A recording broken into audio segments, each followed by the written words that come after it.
Hey, It, man.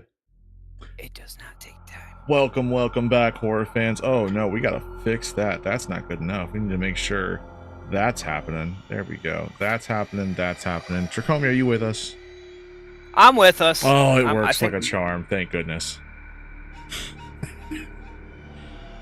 Welcome back, horror fans. We are going to be getting back to some more Reddit scary stories back on the r/no sleep.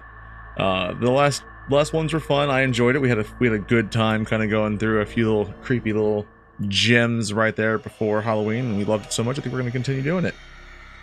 So I'm something like again that. joined by my good friend, compatriot, and possible life partner, Tricomy.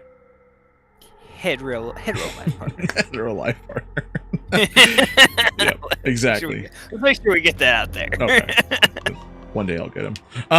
If you enjoy this stuff so much, please don't hesitate to give us a like on YouTube, youtube.com/@horrordrunk. Like, comment, subscribe, comment something interesting, something scary. So send me something new to read that's scary. And of course, if you also enjoy my hetero life partner's content as well, he is actually live over on Twitch, twitch.tv/Tricomy, Tricomy. You can find him over there. Tricomy, how you doing tonight? Oh man, it's a night. Yeah, I feel you, man. It's been on. I ate too much food. And that's my problem. I find the older that I get, the less I eat. I don't understand it. The less I have time to eat. It's just what I ate tonight. It's majestic. There we go. That looks better. There we go. Just what I ate tonight. I started eating it, and I was like, "This is really good. Let me eat all of it." Quit it with the Batman. Quit it with the Batman. What the hell does that mean? My chat's blown open. Oh, I was like, where does this integrate into the story? I'm like, I missed a chapter. Go back. All right. So okay, I got you. Is there something that was made that was good? I don't know, man. Even the older I get, I think that's like. I used to be pretty big. I've gone down quite a bit now. I'm pretty comfortably in a still a big size, but not quite as big as I have been. I just kind of find that it's just the older I get, the less I'm like, yeah, I'm gonna go ahead and eat that. Plus, I've learned, by the fourth pregnancy. Nope. Your pregnancy? No. By Amber's, my wife's fourth pregnancy. What I didn't learn early on was, when we would order food, I would order a meal that I would eat, and she would order a meal she normally would eat, and then she'd take a bite of everything, and I would eat basically the equivalent of 2 meals. I'm like, well, I fucking paid for it. So I learned this time, she ordered food, and I order what I would consider be a snack, and then I still don't finish both, but still, it's saved me some poundage over the time. I can get that 100%. Right. So we got some stories tonight. Decided to hit some stories up. We are. Well, the first one is what? Somebody's been leaving notes around my house and they're starting to freak me out. That is the first one we're going to start with. Then again, if anybody wants to find any of this stuff, we are on the r/no sleep subreddit. That's where we're going to go ahead and find most of our stories here. If you guys know of any other stories you want to hear, if it's something we haven't read before, please leave it in the comments. We'd love to hear about it. But tonight's story will be is authored by Sylvester_Spooley. Was put on here about 2 years ago. So it's not exactly an old story when it comes to the subreddit. I've had some. We had 7-8 years pass. So pretty new, pretty spring chickeny of a story, if I had to say so. But yeah, the title again is "Somebody Has Been Leaving Notes Around My House and They're Starting to Freak Me Out." It reminds the concept just makes me think of. You ever watch Ed, and Eddie? Yeah. Fucking Double D's house, like, there's notes all around my house. That's what I'm picturing. He's just got sticky. You talking about when his mom went on vacation? Just sticky notes everywhere. She left sticky notes everywhere. Vacation. She was gone. I don't even think he had them on. I think he had the worst parents. The parents were non-existent. Actually, they never saw them. No, these kids ran that cul-de-sac. Okay, but like between the three of them, though, like you never heard about Double D's parents ever. But like there were times, other than whenever he was just scared of them. But when it came down to like Ed and all them like that, there was like a presence of the dad being there at some time. Same thing with Eddie. But like for some reason, Double D's parents was just sticky notes. I always felt bad for Double D. I also found it funny that freaking Eddie had freaking dirty magazines underneath his bed, and they got away with that on Cartoon Network. Didn't we all though? That's why we got away with it. All right, we're off track. Let's reel it back in. Just kind of really bring her back. All right, so how you want to do this? You want me to start? You want to start? Okay. Yeah, and then when it comes to talking parts. Are there talking parts? There is a couple. Hold on here. I see italicized, which is like thoughts. No. Scroll. It's not a shorty, so it's down there. Here. Let's decide when we get to this. Whatever. Well, when we get to the talking parts, let's decide. Like maybe this time we both pick a character or so, and then we'll move from there. Just even right. Yeah. Well, we might switch narration, but we're gonna stick with the character. Sounds good to me. All right, bro. You want to kick us off? I'll kick us off. Hell yeah. So again, this is somebody's been leaving notes around my house, and they're starting to freak me out. They started innocently enough. Don't forget your keys, read the first message, scrawled on a sticky note in loopy letters. It'd been left on my fridge door. It immediately grabbed my attention because...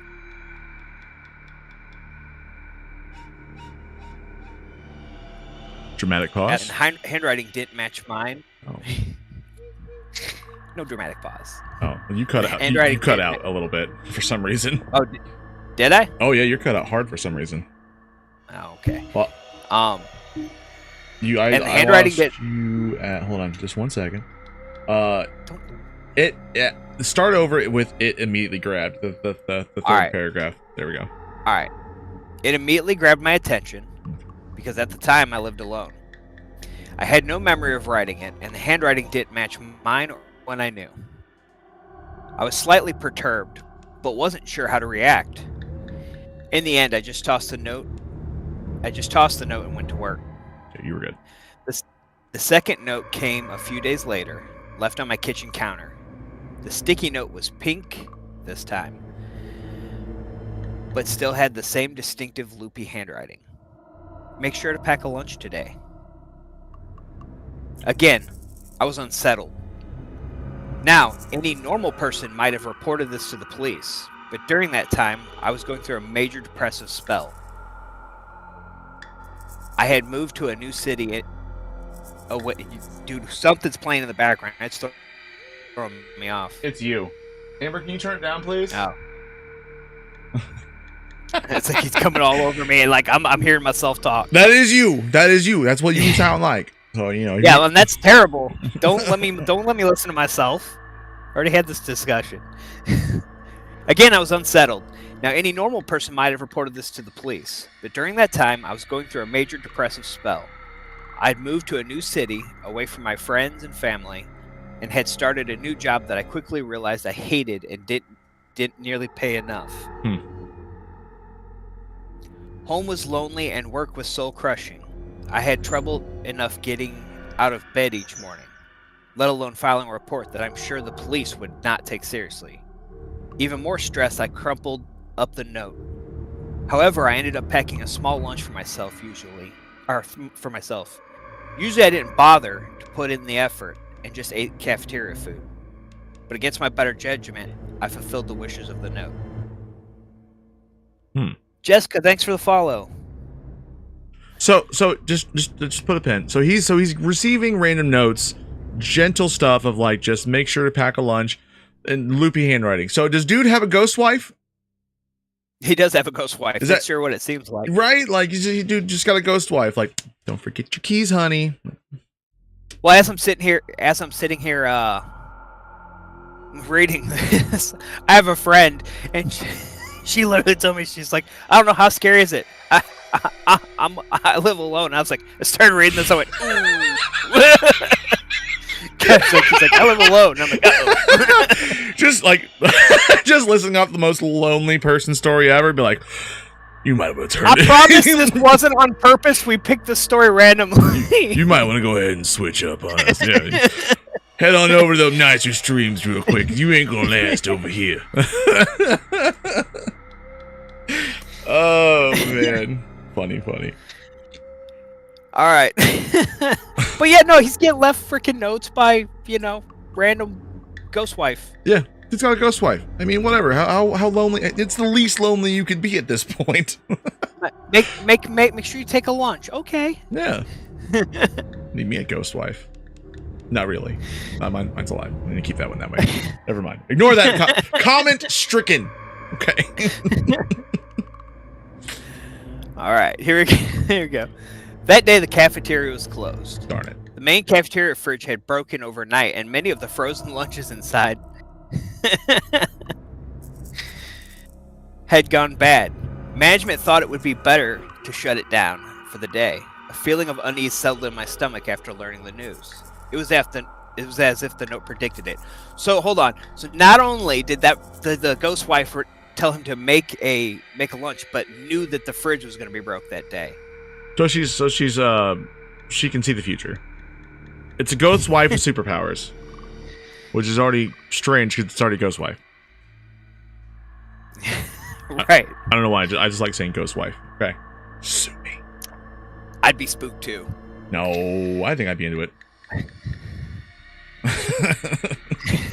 I'd be into it a little bit. Don't judge me, Tricomy, okay? Just a little bit. I'm judging harder than that. Continue the story. No way. This is too much fun.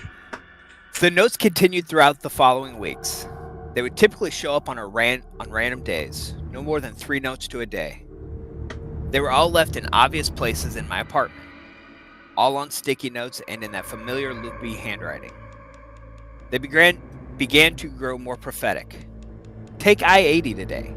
There will be a bad accident on your way home. Janet is going to offer you some cookies at the office. Politely decline. They will give you food poisoning. Wife, Damn it, Janet. Ghost wife, ghost wife. You're not going to eat Janet's cookies at work today. They're going to give you food poisoning. Bitch, she's not prophetic. She's trying to keep you. Maria's been on a diet. Compliment her on her weight loss. She'll end up thinking well of you. See? Still, I stand by it. Of course, I tested the notes to see if they were accurate. Every time I ignored their advice, whatever it warned against came true. One day, a note said to pack an umbrella, and I purposely did it.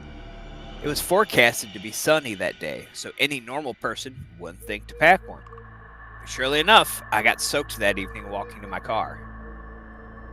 I was incredibly curious about the notes. There were so many questions I had about them, and those unanswered questions kept festering in my head. I tried writing notes back in return and leaving them out, but never got a response. I'd speak out loud and ask questions as if, or in case, the note writer could somehow hear me. But this only made me feel foolish. I'd occasionally make a surprise visit home at odd hours, just to see if I could catch the note writer leaving their notes. Of course, I never got them. I tried installing cameras in my apartment and even making sure all of the cameras were completely hidden. But the next day, I found every single one of the cameras' insides completely torn out and placed on the kitchen table with a single note next to them reading, "Never do that again." Damn, that got ominous.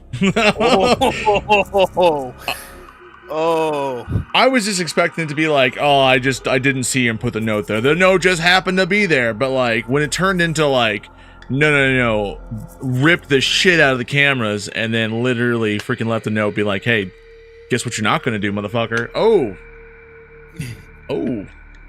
interesting. Very interesting. Would you not still technically have the data from the cameras though? I'm just thinking. I don't know. Depends on how they ripped them out. Wonder if she's smart enough to go and delete it from the hard drive. Is this one of the intelligent 2024 ghost wives who just know all about technology, or is she just like come in like right around the 1990s and just be like, I know what a camera is, fucker, and that's all. So. I'm done with you. These are the questions we need to be asking ourselves. All right, how new is our ghost wife? Is she around like that? Is she of age? Do you think this is the silent era ghost wife? Just to make sure, okay? 1920s ghost wife. Come on. All right. The notes stopped. The notes stopped coming after that, which made me deeply regretful. I'd grown accustomed to the notes. I began to rely on them even. They had significantly improved my way of life over the last few months, both mentally, financially, and socially. I'd actually started making friends at the office thanks to their advice. And for the first time in my life, I was even a bit popular. My managers, who before the notes didn't pay much interest in me, now valued my presence and would ask me for my opinion on projects.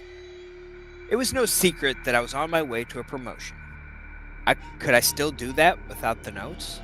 I also valued the notes as a friend, as weird as it sounds, or more like a guardian angel. Wherever they were from, they were always protecting me. Without them, the future was suddenly unknown, dangerous. Every time some mild annoyance popped up from that point, from bad traffic to stressful work situations, and even a minor paper cut, I thought about how this all probably could have been avoided if I still had the notes. The next week, a bright green sticky note appeared on my bathroom mirror. Don't forget to call Mom today. It's her birthday. Huh. Strange. So he's almost got like this Stockholm syndrome-esque, like I need my possible aggressor's presence, or I'm wronged or something. It seems like.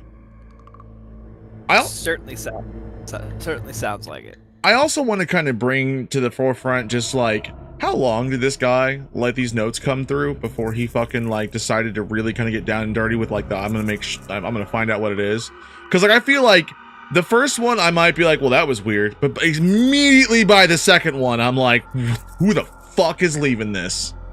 I mean, right? Like that seems to be like the running theme of all of our stories. It's like all these. Well, I mean, he tried to catch it.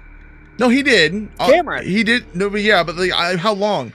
By the time we get to the camera portion, like he'd already been like gotten to the point where she's like, "Don't take I-80 today. Janet's gonna offer you cookies." Like, dude, how long did you let this go? Okay, but let's be clear. He actually, unlike some of the other stories that we read, no offense to them, the writer actually addressed that at the beginning, that he didn't want to go to the cops because they wouldn't believe him. No. Yeah. Okay.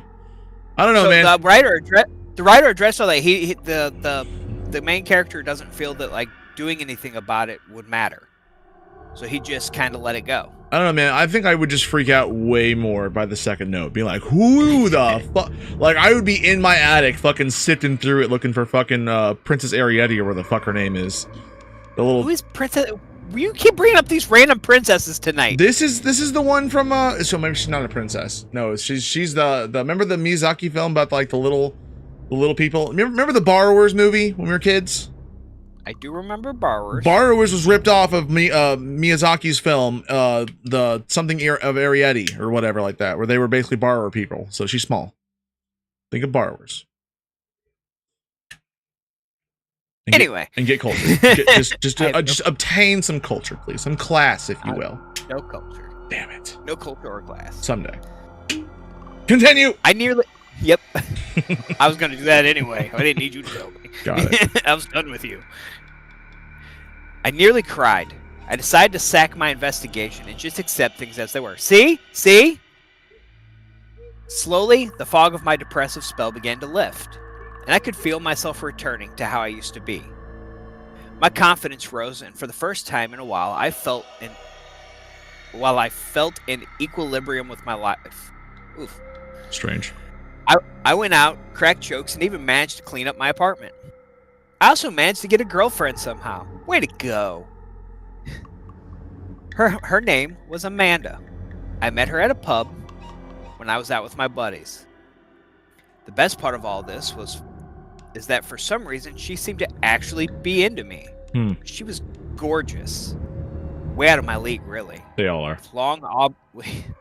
With long auburn hair that reached down to stop it. What? They all are. Look, I don't care who you are. If you can look at your wife and be like, I'm in the same league as that, you did wrong. Or at least you're thinking wrong. I still, what, 15 something? Like, that thing come up like 15 years now. Still looking over there, like, how the fuck she decided to get with this. I mean, I look at you and think the same thing. You look at me with lust. Don't you lie. I've seen your lustful gaze, Tricomy. Okay. But that's just because I want to take you from her. From her. Might happen someday. He's tried before. I almost succeeded. Yeah, you would have had the keys. I was kidnapped. All right. Long auburn hair. I'm out immediately, by the way. Sorry. With long auburn hair. You turned. I just caught it. That reached down her back with soft brown eyes. Her laugh was lovely, and the lemon scented perfume she liked to wear was intoxicating. She was the type of girl that you could chat with for hours and never run out of things to talk about. The relationship was still new, so I was trying not to plan our whole future together in my head. But she was so lovable, it was hard not to. At some point, I briefly thought about telling her about the notes. I've always wanted to tell someone about it, but never really had anyone to tell up until now. I decided not to, however. Afraid she might think I was crazy. Mm-hmm. There was no point so early in the relationship making her think I was a loon. Plus, I was afraid the notes might stop again. If whoever was leaving them clearly didn't want me looking into them, how would they react if I shared what was happening with someone? So at the moment, I kept it to myself. Amanda had a hobby of cooking and had invited me to her house on Saturday for, in her words, the best fucking spaghetti you'll ever eat. I was pumped since this was the first time I actually visited her house. I was in a good mood that evening as I was getting ready for the date. I hummed to myself, happily thinking about how lovely this was going to be, and went downstairs to grab my keys. On the kitchen counter was a new, hot, pink sticky note. I picked it up instinctively. Kill your girlfriend. Okay. So. Ooh. Jealous ghost wife. No, okay. All right, yes. 100% jealous wife. But I could definitely see the whole side of, like, things have been getting real, like, prophetic lately, like he's saying, like, she's telling the future, there's a reason to do certain things, like, you know, what if the girlfriend, the actual girlfriend, maybe not so good, you know, maybe ghost wife been there to get, okay, she's ride or die, okay, so maybe kill your girlfriend. I have what? I don't know what tangent you just went on, but I could not follow 1 second of it. I'm just trying to say that maybe the girlfriend's not good. Maybe you stick with ghost wife. She's been there. She's really with you, and I think she's looking out for your best interest. Maybe girlfriend's trying to kill you. Maybe you don't realize this. I'm not. No. No, kill your girlfriend. No. How much farther we got? This is like falling in love with an Amazon Alexa, by the way. I just want you to realize. This is like those people that fall in love with Alexas. I'll let you take over after the next note from the girl. Nice. So all right, take over. And I looked at my glove box. So I'm on team kill your girlfriend. You're obviously on the wrong side. So I'm on team don't listen to the damn notes. Ghost wife's got it in for you, bro. She's going to take care of you. All right, move on. Move on. What do you think, Jet? team girlfriend or team ghost girlfriend? My brain stopped for a moment. I read it once, twice, a third time. The words flashing in my brain, but hitting me in error every time. I set the note down and gulped, feeling nauseous. Anxiously, I went to my car and started driving. I tried not to think about the note, but the words kept circling in my head. Kill your girlfriend. The notes have never failed me before, and they were always in the best interest as far as I knew. Told you. Which was admittedly not much. maybe they were wrong this time? Maybe it was meant to be taken literally? Kill could be a synonym for breakup, right? No. Maybe. No. Maybe. No, it's like people be like, how do you delete people? Kill. You could switch it out for delete, but you ain't going to get break up. That's not they're not synonymous. Synonymous. Ain't gonna happen. Continue. Tricomia, that does not you don't seem convinced because the dots. Team no murder? Tricomy is with My me on mind this kept one. I can tell. We're on the same team. My mind kept trying to make up poor excuses the whole way there. By the time I arrived, I was a sweaty mess and not a lick calmer. I pulled down my sun visor to check my face, and a bright green sticky note fluttered out. Ooh. I went cold. The notes had never appeared outside my house before. Hand shaking, I picked up the note and read it. Kill Amanda. Take the gun from your glove box and shoot her. Woo! You're up, broski. All right, we got some talking parts coming up. I'm gonna assume it's between Amanda and me. Do you want me to take both of them, or do you want to? I guess there's not. I guess there's a lot of it. I guess I'll take both of them. There's a lot of talking. It's pretty much all talking. I got this. I better hear a woman's voice. You better sound so sultry and beautiful and beautiful. Oh no, this is gonna just probably be like my total Valley Girl freaking out.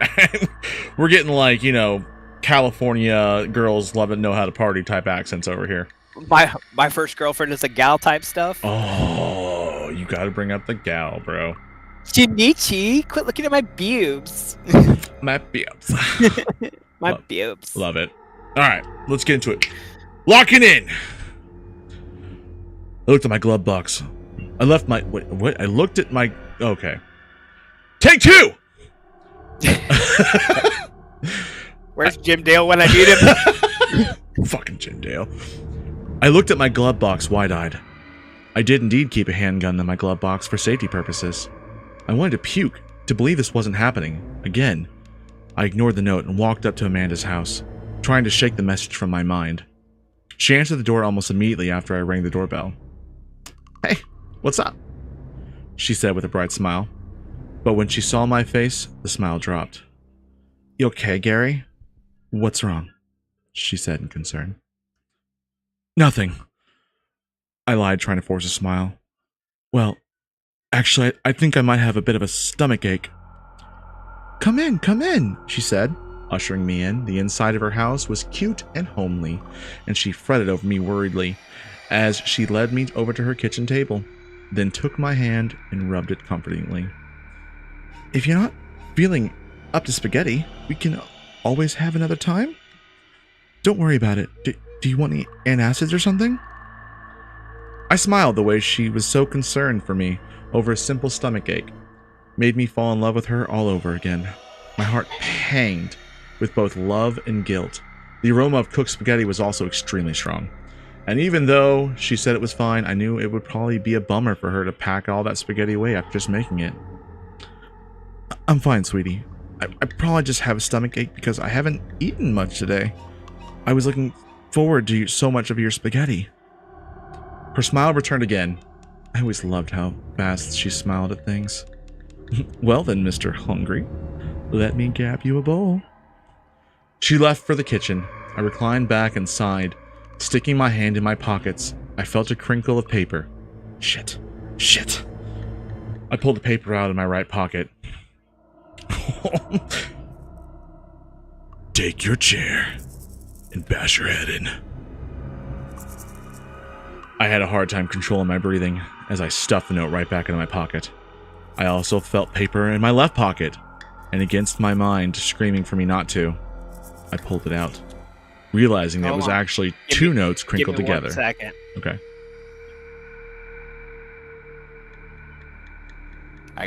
For some reason, my stream cut out. Technical difficulties, people.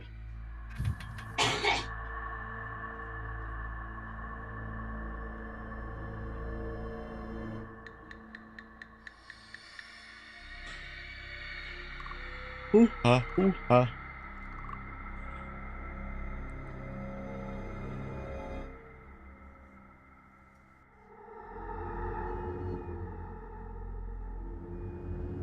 It's like, I have no clue what's going on. It's been kind of a thing where, like, for some reason,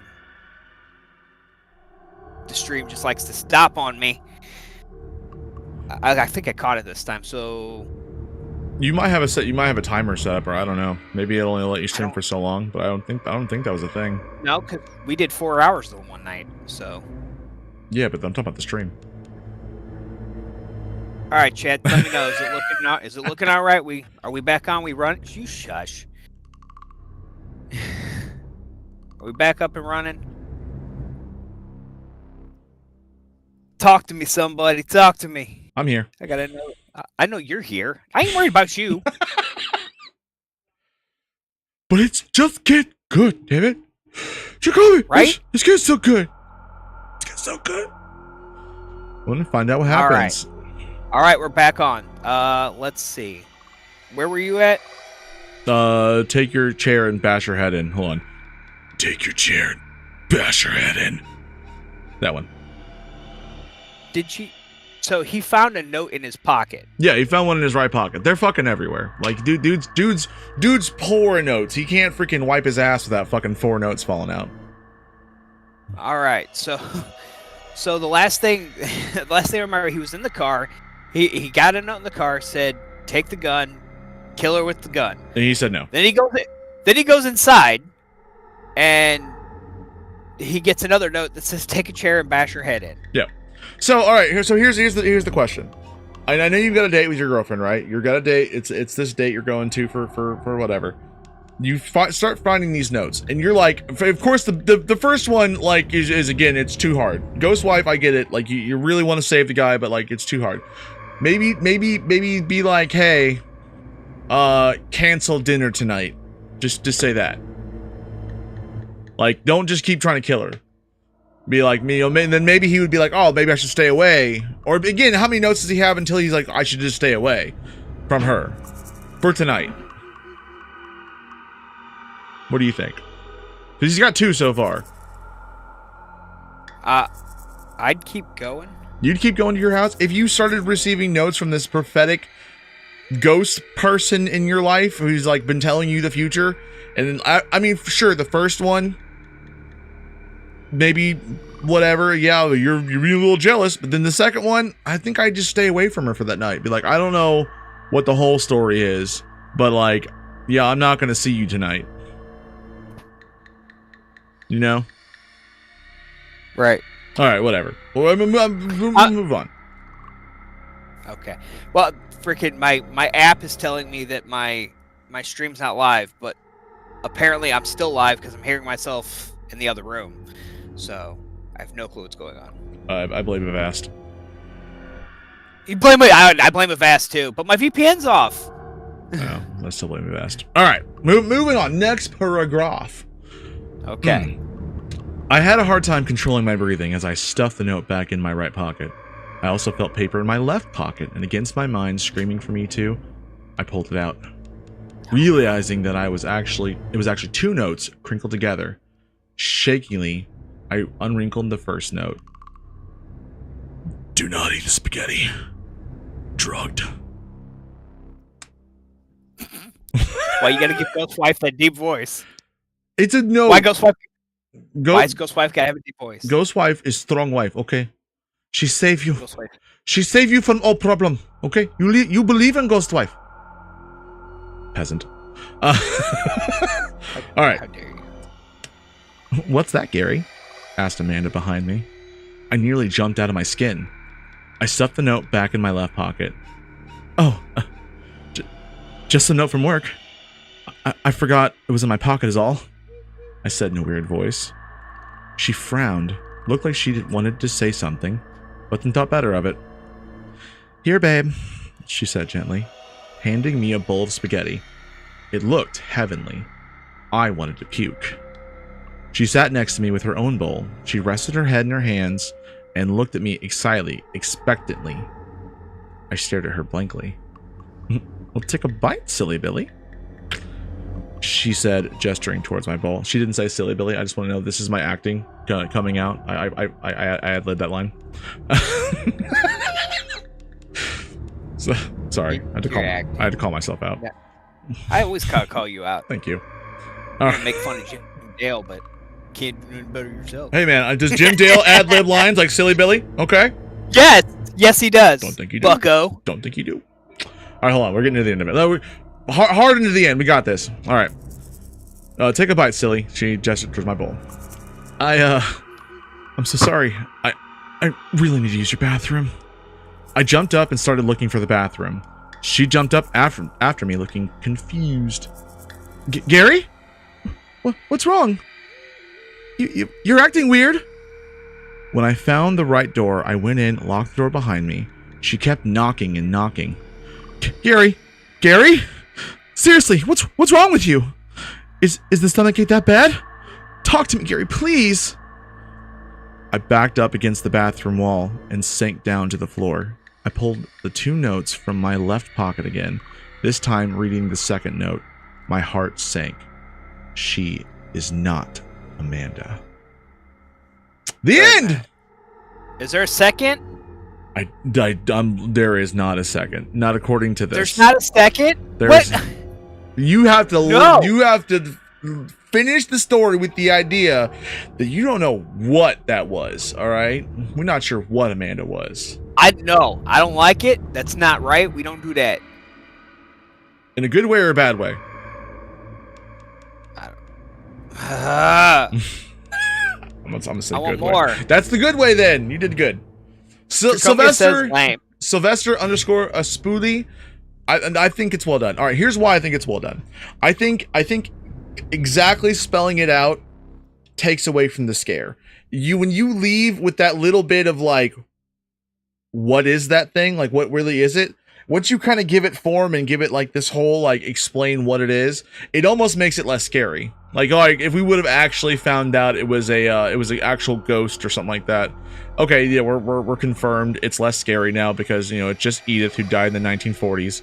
But like with this, it never outright says it's a ghost. It's just something that is watching you and is just like explaining things to you, or trying to save you from something. And I think it's that air of, I don't know what that is, but it's telling me I don't know what she is, that just like adds to this whole compounding horror in my mind. I think he didn't finish writing it. Agree, disagree.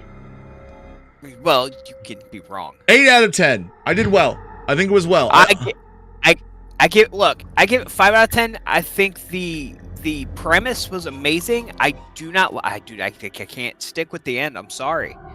It was abrupt. I will give you that. It was abrupt. Because I want to know. Let's see. Tricomy says no indication that there's anything weird about Amanda other than the notes.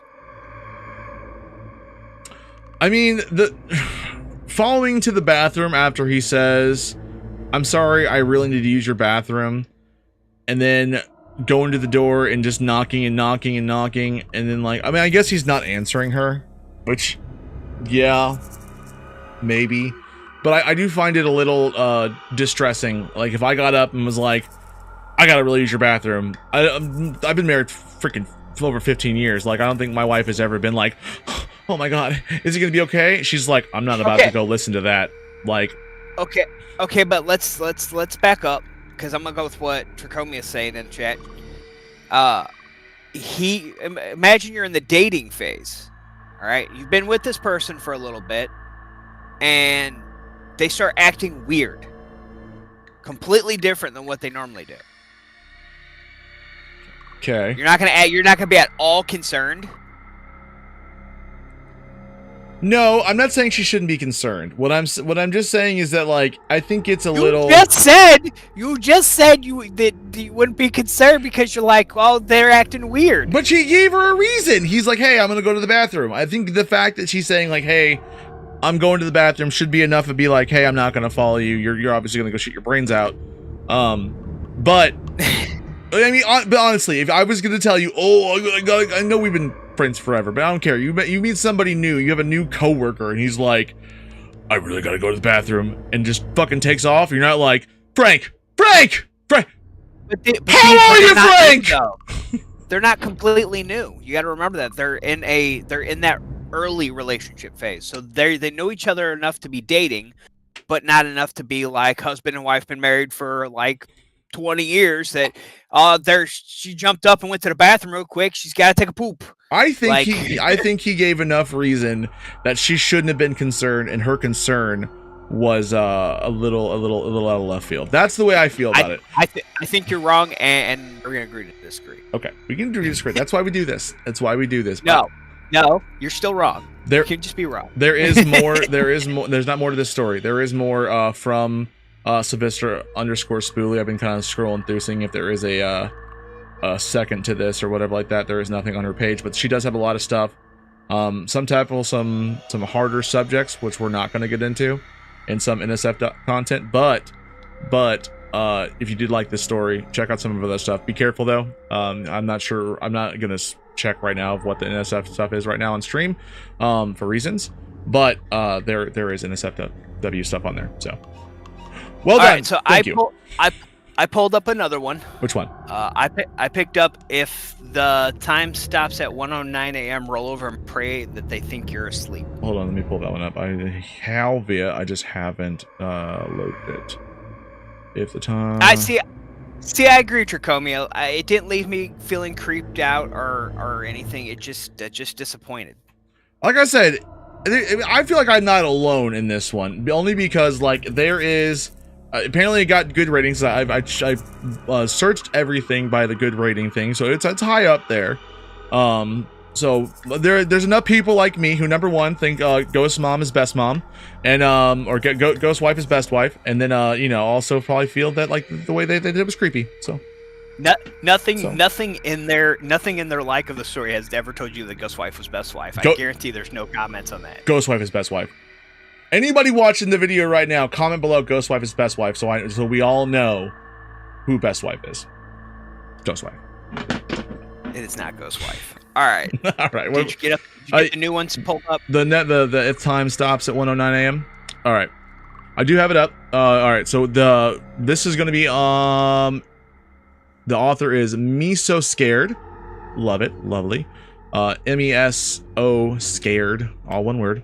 It was uploaded about 5 years ago, and the title again is called "If the Time Stops at 1:09 a.m. Roll over and pray that they think you're still asleep. You are asleep." Yeah. I feel like all right. I'm gonna go left field here. This is a kid on Christmas morning. That's what this is. Yes. Ghost Wife is still present. Ghost Wife is still here. Go to sleep, or you're not going to get your race car. That's what you're praying for. Okay, that's what's happening. I'll jump off. All right, you jump us off. All right, we have a lot of oh, no, that's not a lot.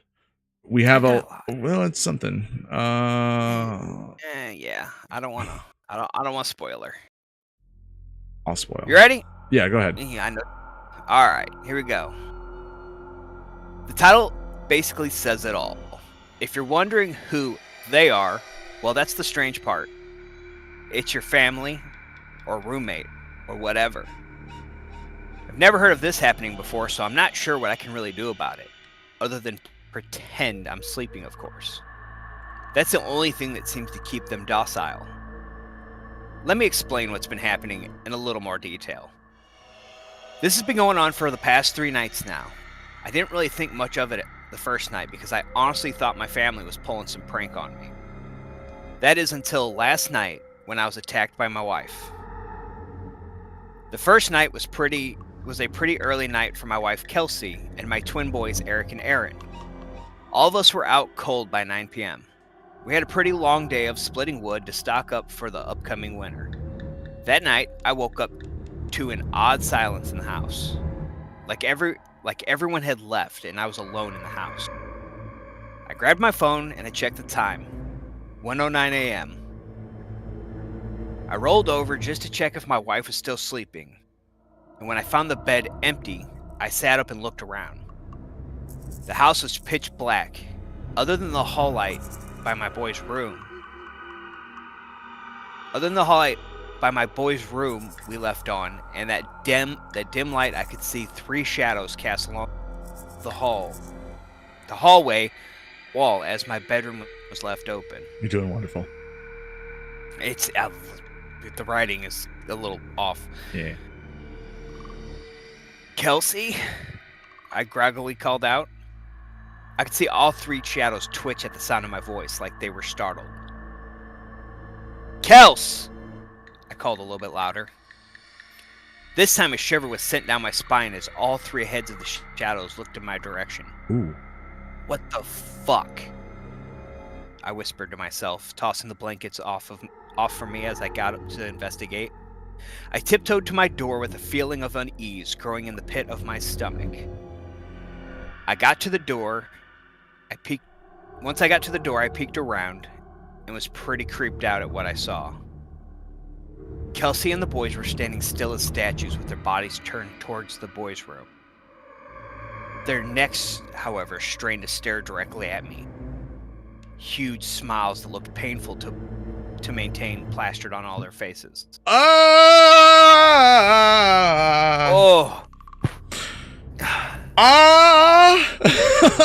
No!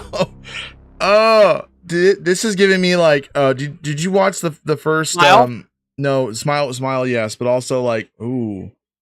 Actually, Smile, yes. This is the aunt from Smile. Oh, I was at first getting the. I'm gonna go ahead. I want to keep going. All right, okay. I want to know what happened. We'll talk more. Go. What the hell are you guys doing? I asked with a chuckle. No, I read that one wrong. Thinking that they were playing a joke on me. That's fine. Yeah, it's fine. I got it. He's got dark humor. I don't know what that means. Now that I think back, it didn't make sense thinking that they were joking. After all, why would they get up in the middle of the night for that with no guarantee I would even wake up? Their bodies made an unnatural twitch at the sound of my voice, which made me jump back in surprise. This was when I really started to think something might be wrong. A feeling of dread washed over me, and I began to sweat. The sound of the clock on the microwave beeping as if it reset rang through the house, made me jump in the air as I let out a startled yelp.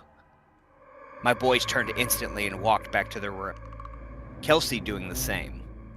Her smile disappeared and she walked by me like a zombie, crawled back into bed, snoring as if she were sleeping the whole time.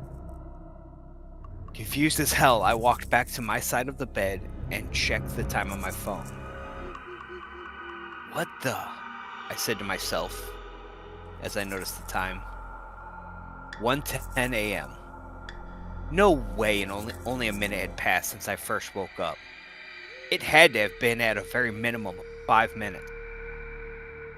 Still though, I shook it off, got back into bed, and decided to bring it up to Kelsey the next morning. You're gonna get right back into bed next to the woman you just saw have the creepiest expression on her face ever in front of you? That's what Tricomy said. She's like, no way would I get back in bed. No, that's a self sleep on the couch night right there. That's a take a personal day, go sleep on the couch because you worry about you, playa. Like, what the hell? No, hard pass. What about the rest of you, chat? Anybody else getting back in bed? No, nobody's getting back in bed. Screw that. Like, no. Joyce. What the hell, man? So it only lasts a minute though. So it's only for 60 seconds. Your family's insane. So what is that, like 60 seconds or 1 minute out of a day? I'd take those odds. I'd do it. I'd be fine. You don't think you'd be fine? I would not be fine. He'd be all right. I believe in him. I'm gonna die. All right. Yeah, am I taking over? Right. You got it. Yeah, there's more to go. Yeah, you got this. Okay, I can do this. Yeah, I believe in you. I might be able to do this. If you can't do it, you can let me know. Okay.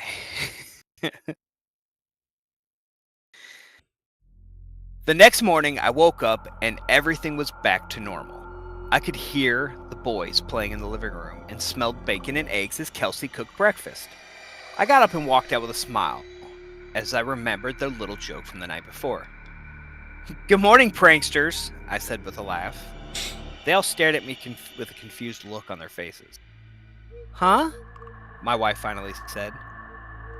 Last night, all of you standing in the hallway, smiling at me, Gotta admit, it was a good one. Creeped me out a little bit, I said, shaking my head. Ryan, don't even joke like that.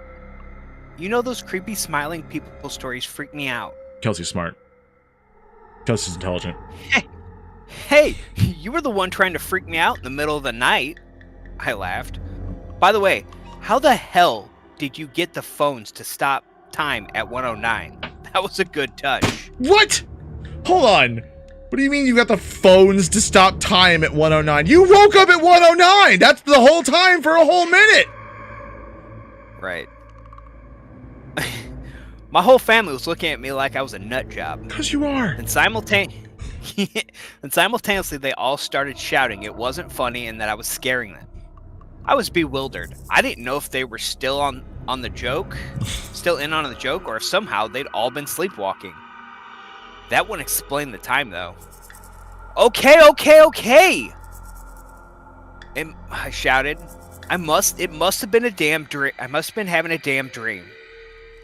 Don't freak out on me. Damn.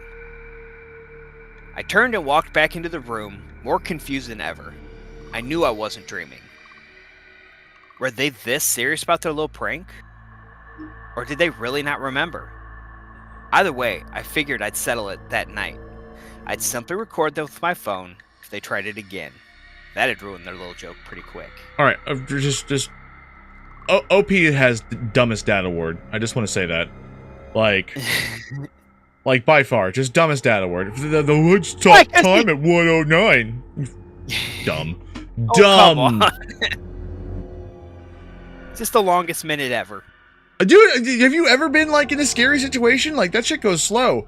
It's like those days whenever those very seldom days you get when you wake up at like 1:20 in the morning and you're like, oh man, and then you go back to sleep and you wake up and you're like, oh, I bet it's already been like 3 hours and it's like 1:27. You're like, how the?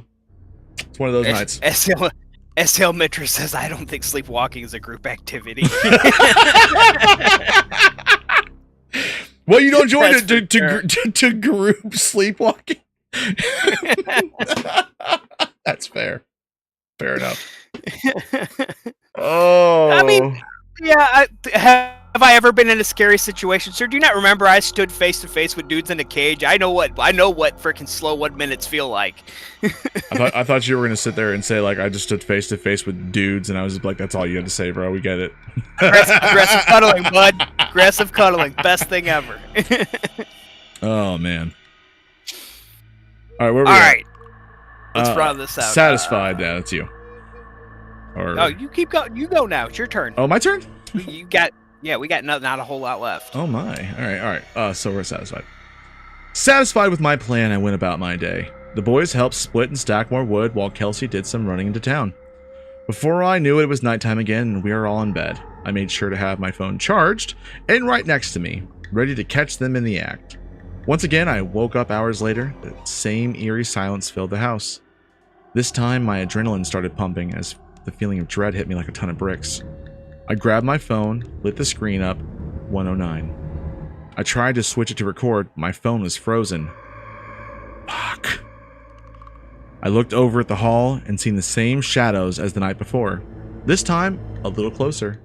My blood ran cold as I noticed out of the corner of my eye, the TV was left on, but the picture was froze. It seemed all electronics were froze or something, adding to the creepy feeling that engulfed my body. Why do you keep saying froze? Frozen would just sound better. Froze. Whatever. This is my TED Talk. I got up once again and tiptoed to the door. I got up again and I tiptoed to the door. I peeked my head around and had to cover my mouth to stifle a yelp. Kelsey and the boys were standing facing me directly this time. Only somehow, their smiles were even bigger than before. Now that they were a good 5 feet closer, I could see just how wide open and bloodshot what their eyes were. When I moved my hand to cover my mouth, all three of them took a giant step forward. Naturally, I took a step back. They mimicked another huge step forward. This time, since Kelsey was bigger than the boys, she stepped ahead. She was now maybe 5 feet away, her eyes opening even wider as she looked extremely excited. I turned around to jump back into bed, and as I did so, I heard a loud booming as they gave chase. I felt huge blows hit my back, far harder than any of them should be able to inflict. What the fuck? Ow! I shouted as my back ached from the impact. I was now in bed, and I yanked the covers over my... Come on, dude! I was so invested! What do you mean you yanked the covers over your head? What? I mean, it's that child, like, hey, if I put the covers over my head, no one will be able to get me. No, my demon children and my wife are coming at me. I'm gonna pull a Tricomy on this one. I'm throwing hands. Like, all right, this is the day my boys decide they're gonna fight me. Let's do it. 2-on-1. Daddy's been waiting. Come on, creepy smile, little freak. No. Pull the child over my head. But this is going to be the hard part, because it's not like they're actually something else. So you're not looking at them as though they're different creatures, because your wife's not in bed and there's another creature in front of you. You watched your wife the night before actually crawl back into bed. So it's your wife. I still do not pull the covers over my head.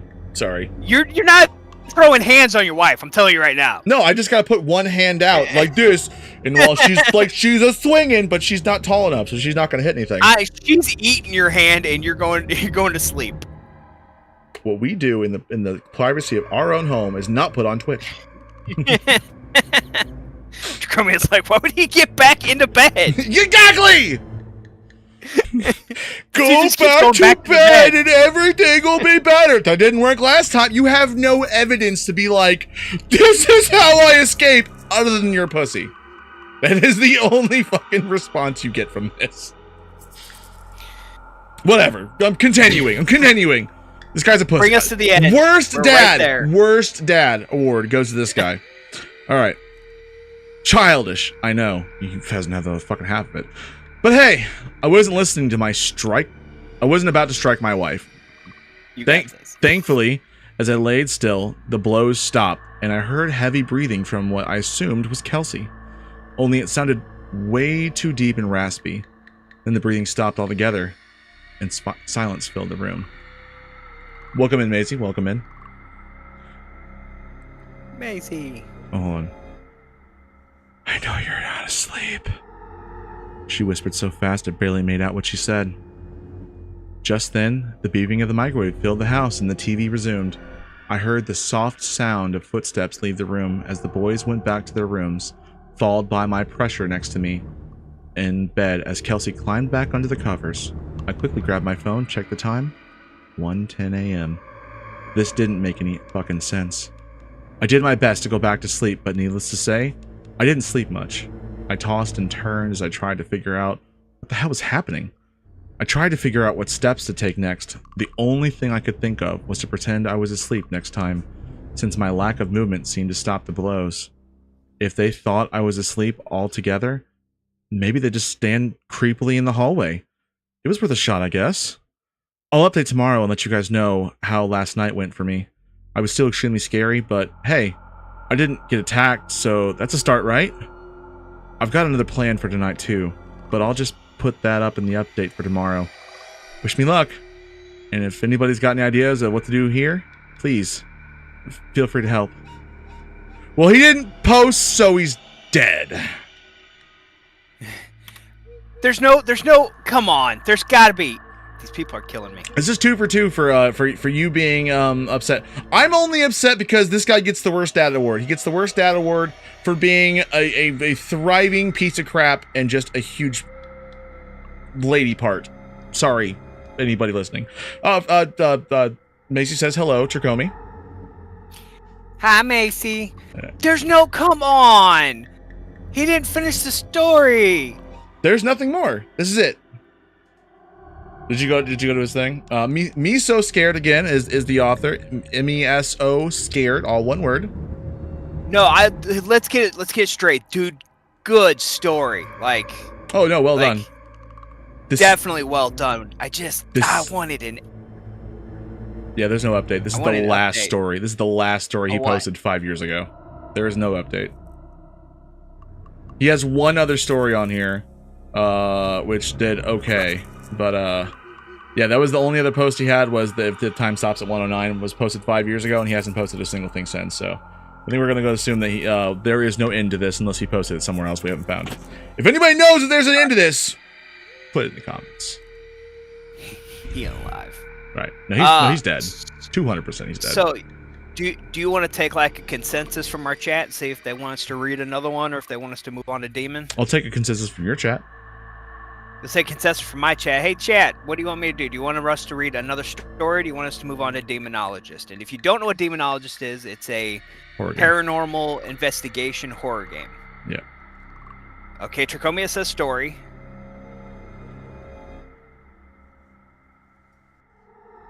If anybody on my chat does want to weigh in, if they want more story, if they want to, let me know.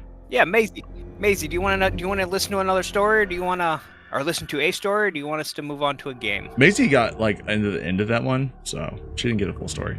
I didn't read a story to Maisie yet. She needs to rewind. She needs to rewind. Well, let me. So far, we're on the story side, just so we know. I haven't okay, so I got two stories, so we're gonna stick with story. All right, story it is. Story wins. Tricomy, I haven't shared that story with Hori yet, so I will do that for next week. Let's go ahead. You know, do you want to do? My son asked me to check the closet for monsters. I found a disturbing yoga stream. If I stop, what? Let's do. Well, Maisie also said she wants stories, so yeah, we're gonna stick with stories. No, I want to do. My husband keeps asking me the same question. Have you pre-read that one? For what? I was just curious if you pre-read it, and that's why you wanted to do it. No, it's decently long. It's not super long, but it's decently long. And then there's lots of talking parts, which you know I love. I don't know, dude. The last one, I had a disturbing conversation with my 7-year-old. I don't think I have that one up. 1 second. It's at the bottom of your list. You sent me the list. I don't have it up. I have a list. I just don't have it up. I'm saying. Because. Yeah, there we go. That's okay. I mean that's decently long. Do you want to do that one? Sure. We got a lot of voice parts. Dibs on the kid. You would take the kid. Fuck yeah, dude! I'm gonna nail it. You get the dad. Okay. You can have dad and narration, and then I'm gonna take the kid. This is not that long, but it's long enough that I can have fun. Oh, there are. I think there's continuations, dude. Is there continuations? At the very end, there's a clip or a. No, it goes to stories and links. It's something different. It's not. It's not. Okay, good. All right. Hopefully there'll be an end.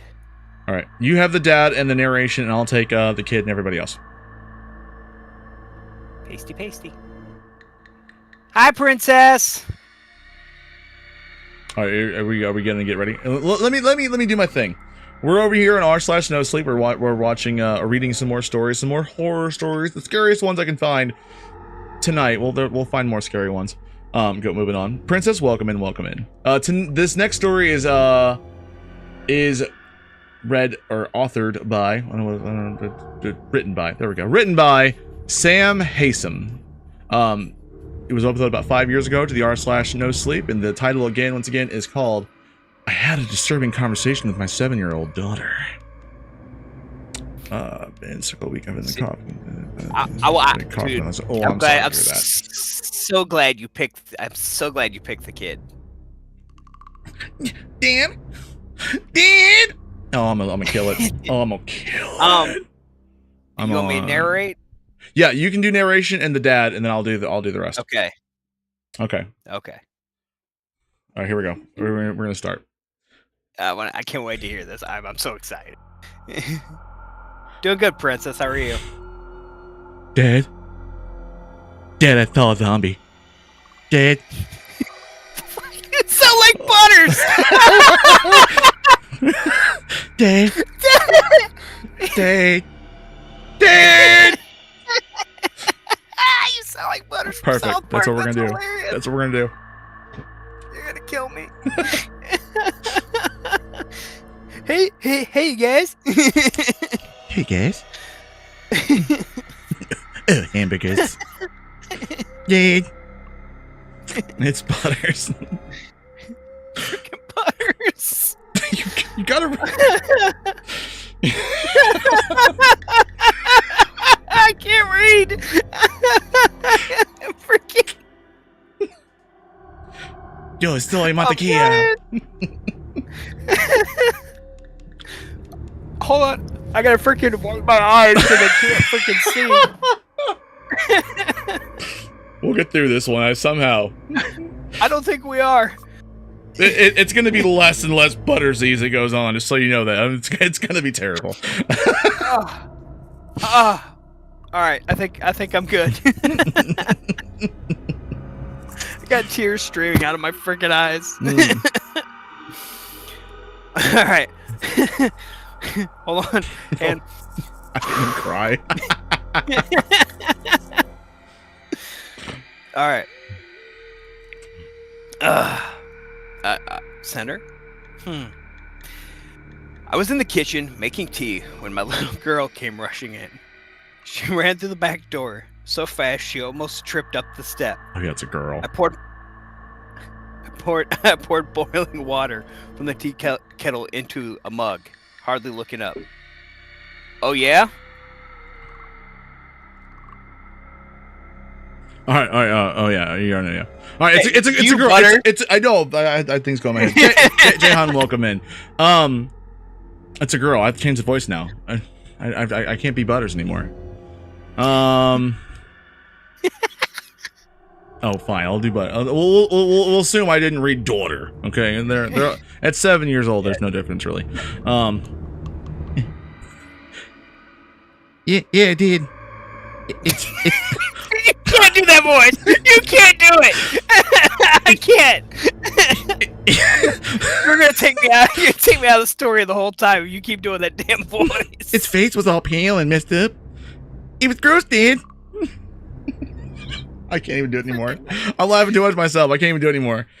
All right, fine. Well, we're going to girl. We're going to girl. All right, daughter. It's gonna be so much worse, guys. It's gonna be so much worse. Just go with the. I don't care if you just stick with the adult girl voice you do, but that voice, I can't. All right. Handle it. Yeah, I did. Its face was all pale and messed up. It was gross, Dad. Better. Yeah, but All definitely better.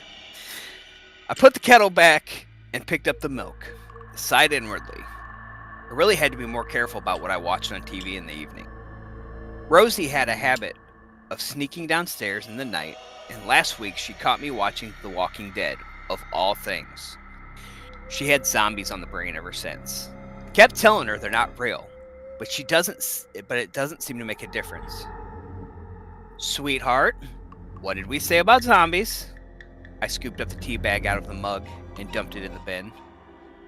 You know, if you keep talking about them, Daddy's going to get in trouble with Mummy again. Yeah, but I saw one. I know, darling, but I already checked the back garden twice yesterday, and I can promise you it's a zombie-free zone. No, not in the back garden.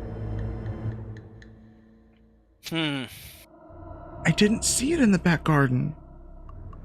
I had the mug halfway raised to my lips, but now I put it down again. I turned to look at Rosie.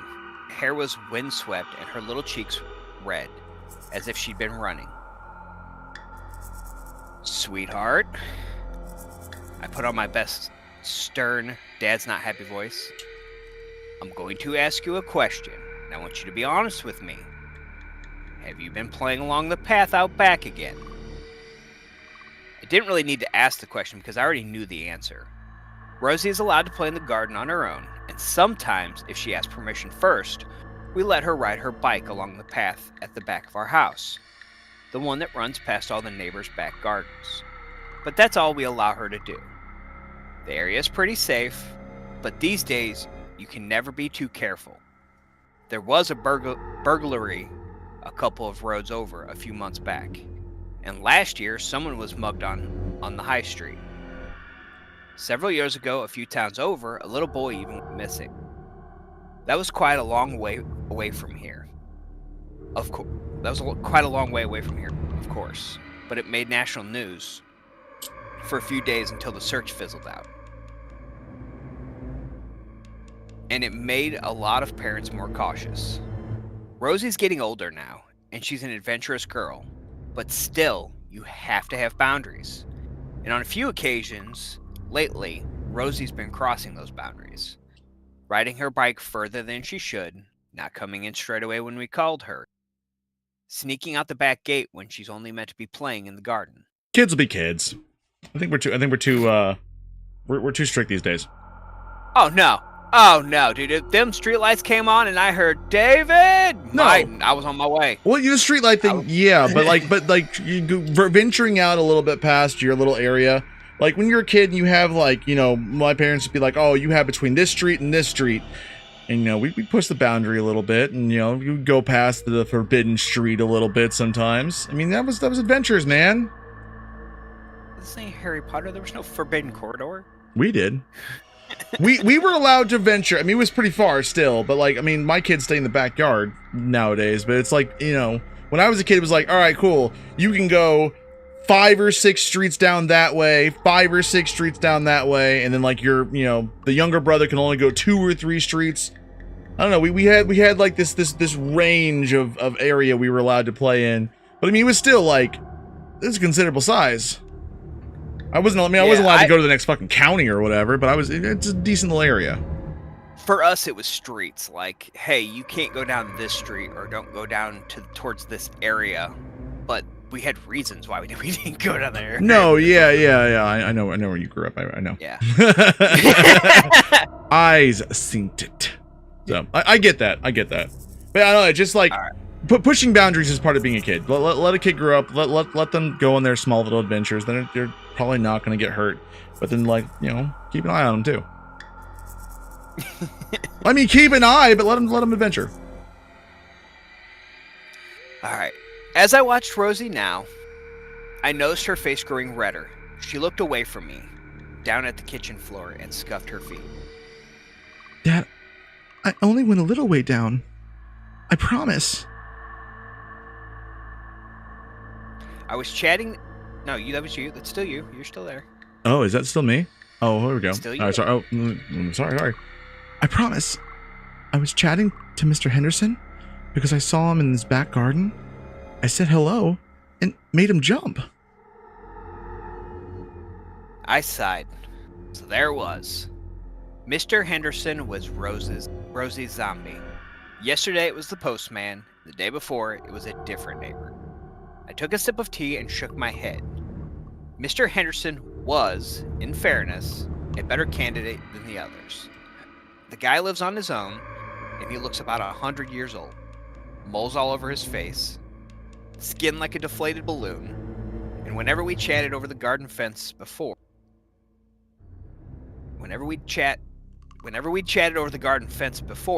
though, he'd always seemed nice and just a bit lonely. I couldn't have Rosie going around calling him a zombie. Might be a zombie. It's Wilson. Just saying. He might be a zombie. Listen to me, sweetheart. I know you didn't go far or anything, but I don't want you... I came right back after too, Dad. Rosie interrupted. She was staring up at me now, blue eyes large and pleading. I promise. And I even said no when Mr. Henderson offered me ice cream because I know you don't like me taking stuff from strangers. I opened my mouth to respond, then paused. Ooh, I got shivers. He offered you ice cream? I got shivers. Dude, don't be offering a kid ice cream. I got shivers. All right. Yeah. But I said no. Mr. Henderson really wanted me to come in and have one, but I told him I have to go home. And then I came straight back here to tell you I'd seen a zombie. And I... Rosie was babbling now, her voice whirling like a motor. But I'd stopped listening. My mind was still stuck on something she said a moment before. Mr. Henderson really wanted me to come in and have one. Oh, I'm breaking a fence. One? I'm breaking multiple fences. Yeah, right. And doors and bones. Like, why didn't he offer me any ice cream? I was just over there, dick. Right. I didn't say I was going after him. I'm just going after the ice cream. The bones were my own. Somebody likes ice cream? You didn't give me no ice cream. See, I was got told if I'd have been a kid when I was a kid, if you'd offered me ice cream, I would have been gone. Right. No, see, I was a smart kid, all right? Look, I didn't just walk up and walk in any van that's just offering me free candy. I saw the candy first, okay? You show me the candy, I'll get in the van.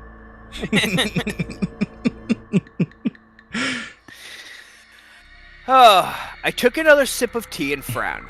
That wasn't good. I didn't mind the neighbors chatting to my little girl, but I didn't like the thought of them inviting her in. Not without us there.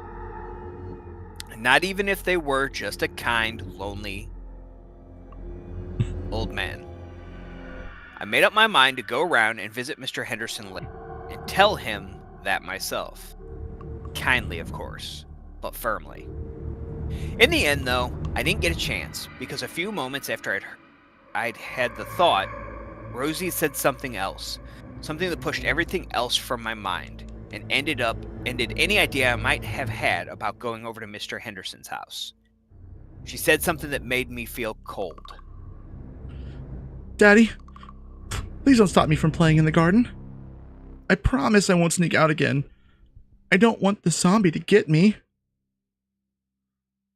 Rosie, I'm not going to stop you from playing in the garden. But you have to make me a couple of promises, too. First, promise me that you'll stop going around calling people zombies. Mr. Henderson may be old, but he's not one of the living dead. I didn't. Rosie, what do you mean you didn't? You just ran in here a moment ago calling him one. No, I didn't. Mr. Henderson's not a zombie. I saw a zombie in his house, but it wasn't him. Wait, did she go into the house? Maybe when he opened the door. Maybe when he opened the door up, she looked in or something. Like, cause he was trying to get her in. Yeah. Yeah. I frowned. I had the mug raised to my lips to take another sip of tea, but now I put it down again. What do you mean, sweetheart? You saw someone else in his house? Yeah. The zombie, Dad. I could see it pressed against his little basement window while I was talking to him. Oh! Oh, no! Oh! Oh! Cold fingers ran up my spine. What? Yeah, it was really scary. Its face was all bashed up and bloody, and its mouth was open, like it was screaming at me. But you know what confused me the most, Dad? I tried to keep my voice steady. What? Well, I didn't realize kids could be zombies too. I thought it was only grown-ups. But I guess I must have been wrong, because the one in Mr. Henderson's basement looked just like a little boy. Oh! Oh, Mr. Henderson is going to get his fence wrecked! Oh, no! Oh, God. Dude, you're living next to a freaking, like, serial pedophile, dude, and a child murderer. Oh, that's horrific. Investigate your neighbors, people. Get over there, look into their basement, and fucking, you judge every neighbor. Get over there. 9 out of 10. Oh, dude. Yeah, 9 out of 10. That was pretty good. That was good. Oh, man. Yeah, the thinking he was the zombie the whole time, and like, I knew it was something. I actually thought that it was something like, you know, supernatural or something fantastical like that. Like it was she actually saw a zombie, or maybe something else. But like, I didn't think about the fact that like she saw the kidnapped kid who got beat to shit in Mr. Henderson's fucking basement. Like, well, what the hell? Freaking the knowledge Mr. Henderson's trying to take your own. Yeah, how close she got? Ooh. Oh man. You know what I said? Oh, and the little dude, it's the little boy that went missing. Oh, the one earlier in the story. Oh, a little boy went missing. Oh, wait. Several years ago, a few towns over, a little boy went missing. It was just several years ago. I mean, are we assuming it is fantastical then, and this is like the spirit of said child?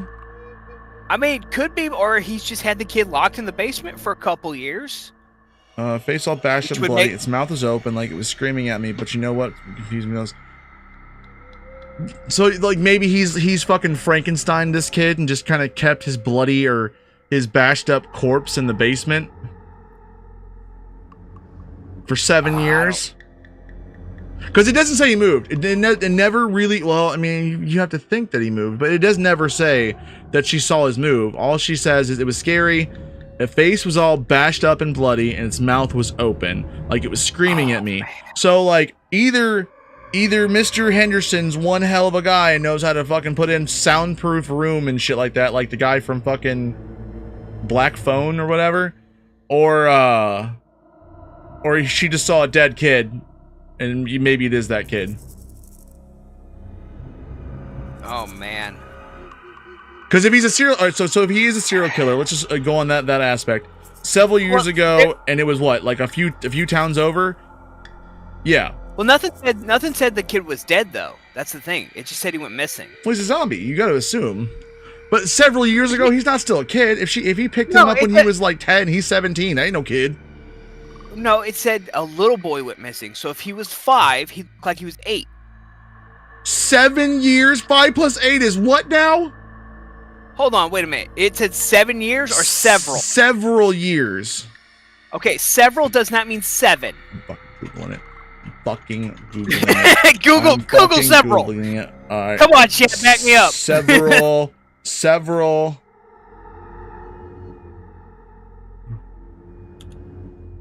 More than 2, but not many. It only means more than 2. Go. Are you telling me several means bam? Several means 3 to 5? I cannot be the only one. I cannot be the only one who thought that several definitely wasn't a thing of saying 7 or more. I can't. You are alone. You are alone. No, sir. Anybody in chat, comment down below if you think that several was more than 7 or 7 or more, because I definitely feel like I'm not alone in that fact of like, yeah, several. It's almost got the word 7 in it. That doesn't mean that. No, just because it sounds like 7. But by the same logic of time, or even just number, I'm just thinking of like decade, 10. You know. But again, she didn't say that the kid looked like he was a teenager. So twice even means 2. Even if it meant that he was 5, he was abducted when he was 4 or 5, and he was gone for 7, that would still only make him 12, so he would still be very kiddish looking. Maisie's with me on this one. I just want you to know you taught us both English today, so we're learning English a little bit by a little bit, but I still feel like I was not totally wrong in the fact that like it just makes sense that several years ago, like I would have assumed, since it's damn near 7. Well, what's assuming do, sir? All right, whatever. Fine. I'm the ass. Made an ass out of you. I'm the ass of her. And yes, okay. With this new information, it could definitely be the little boy that you're talking about. I fully recognize that now. That does add another layer of interesting stuff to it. Back my play, sir. Back my play. Several does not mean 7, unfortunately. We're in the minority here. But you know what? We're coming out of this a little bit smarter. You know what? There's a reason to sit there and watch horror drunk streams. We're not just all about scary stuff and spooking and whatnot. We're here for educations. You needs it. Shut up. All right, 9 out of 10. Let's get one more in. Sam Haysom. Thank you. Amazing story. 9 out of 10. Please support the artist. Give him some positives. Can I positive? I'm positive. Positive. I can't positive yet. I haven't logged into this one. I'm not logging in while I'm on stream. I'll log in later. I'm gonna give that one a positive because yeah. All these years I've been lied to. Same. Let's go to the one you wanted to do. My husband keeps asking me the same question over and over, and it's driving me up the wall. That one's fairly long. Are you sure? How long are we looking? It's fairly long. There's quite a few pages. Yeah. We got. I mean, we usually go to about 10 pages. About 2.5 hours. What do you mean? There's not multiple. I'm using Word, so I have pages. Oh, okay, yeah. So it does. Okay. We can do that. And then you take. Do you want to take the husband's creepiness? As I'm assuming it's creepy. Or do you want to take the wife? The wife is the main person. Oh, I definitely don't want the wife. your wife is pretty good. I enjoy it. I definitely don't listen to it. Whenever nobody's around in the dark. Everyone's gone to work. Alone. Never mind. Irrelevant. I can see that. I mean, I can. That would make me doing narration again. Yeah, narration and the wife, and then I'll take the rest of the speaking parts. I like the speaking parts. All right, look, I'm gonna have to dip into my inner female. Good, and then whenever you read several, then we'll know like that doesn't mean 7. I did see your message about being sick. I'm so sorry about that. Who's we? How are you feeling now? Maisie. Oh yeah, I need to do my intro for this one. Again, we are now going to read the next story on our list tonight. For r/no sleep. This one is brought to us by Lightning Nations, all one word, and is titled "My husband keeps asking the same question over and over, and it's driving me up a wall." Interesting. Jahan, what party? We have party tomorrow. Party tomorrow for my second son. We're tomorrow at noon. So, those in the area, Tricomy not included, can come by and we'll be doing some funs. I will pay for children to jump and whatnot, but y'all adults, if you really want to sit there and partake in the trampolining, yeah, you gotta pay for yourself. I ain't taking that responsibility. Oh, if I'm coming, you're paying for me to jump. If you come, I will pay for you to jump, because that would be a feat in its own right, just seeing you drive down here in time. But you can do it. And make that flight. Alrighty, are we ready?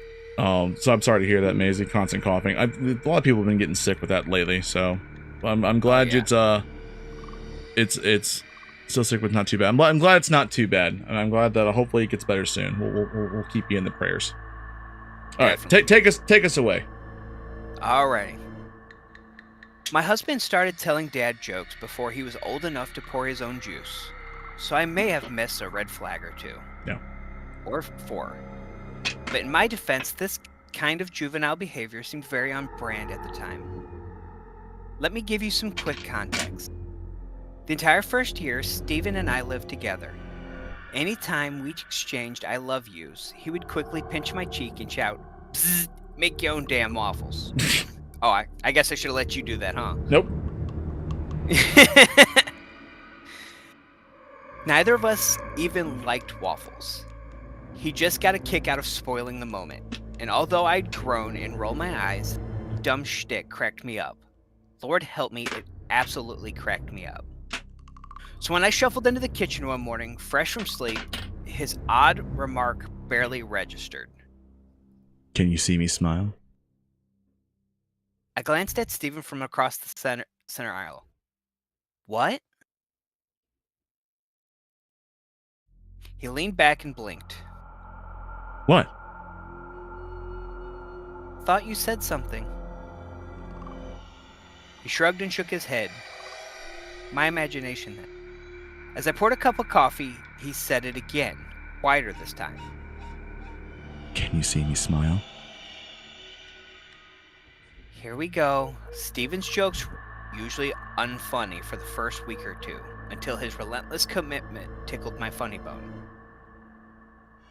That's nice, honey, I said after a yawn. Then I circled to the island and went in for a kiss, but instead noticed a sore beneath his left nostril. Ooh, get some cream on that. On my way out of the room, Steven began ratcheting coughs.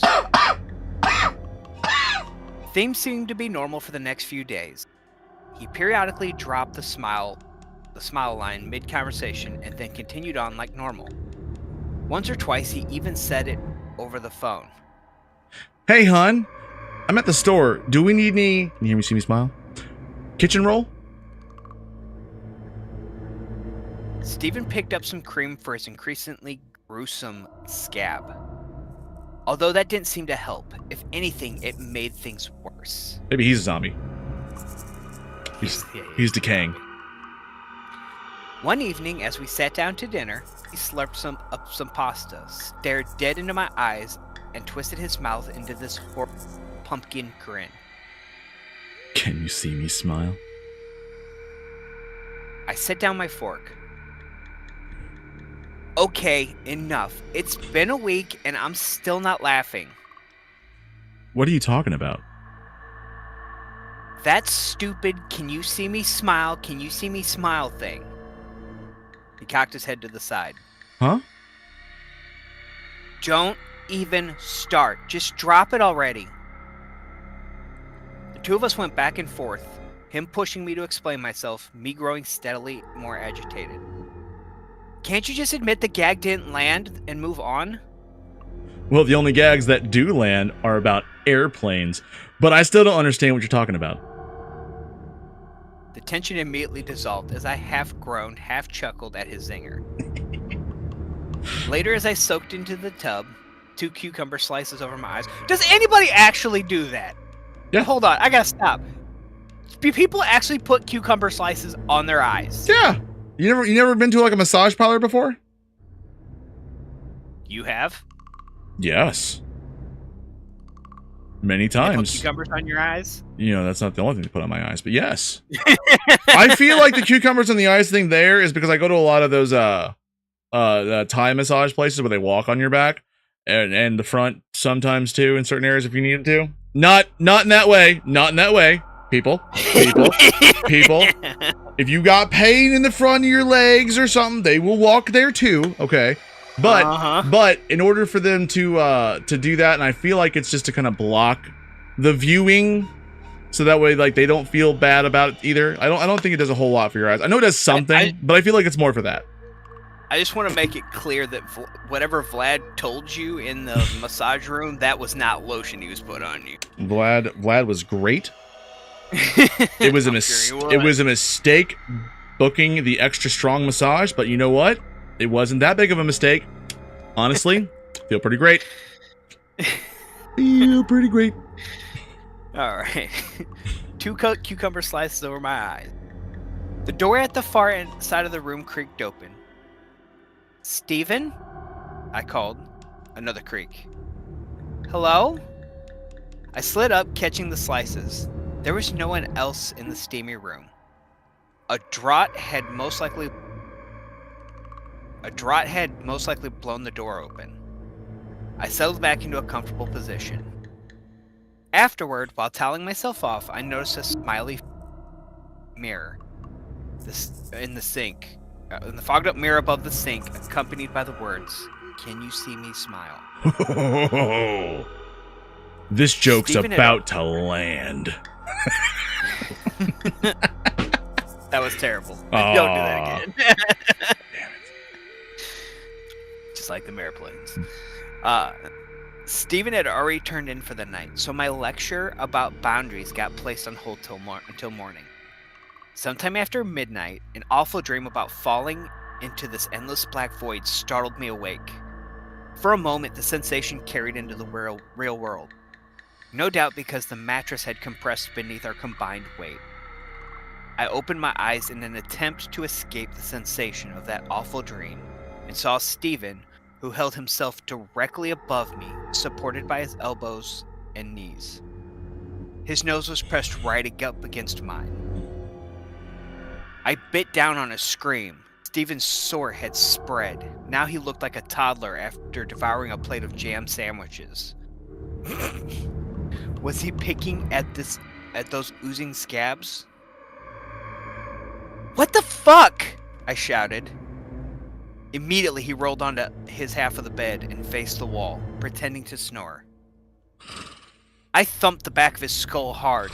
You almost gave me a heart attack. He acted all innocent, like he just woke up, the corners of his mouth twitching as though pulled by invisible strings.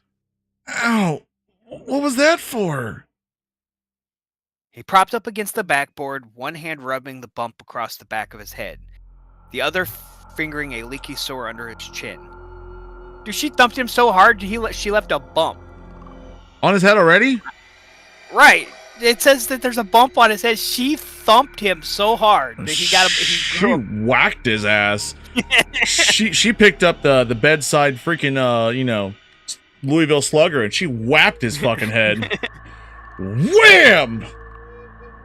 Well done, lady. Get him. Turning away, I well deserved. Being Turning fucking away, creep. I said, right. Quit being creepy. This is getting seriously old. You're not funny.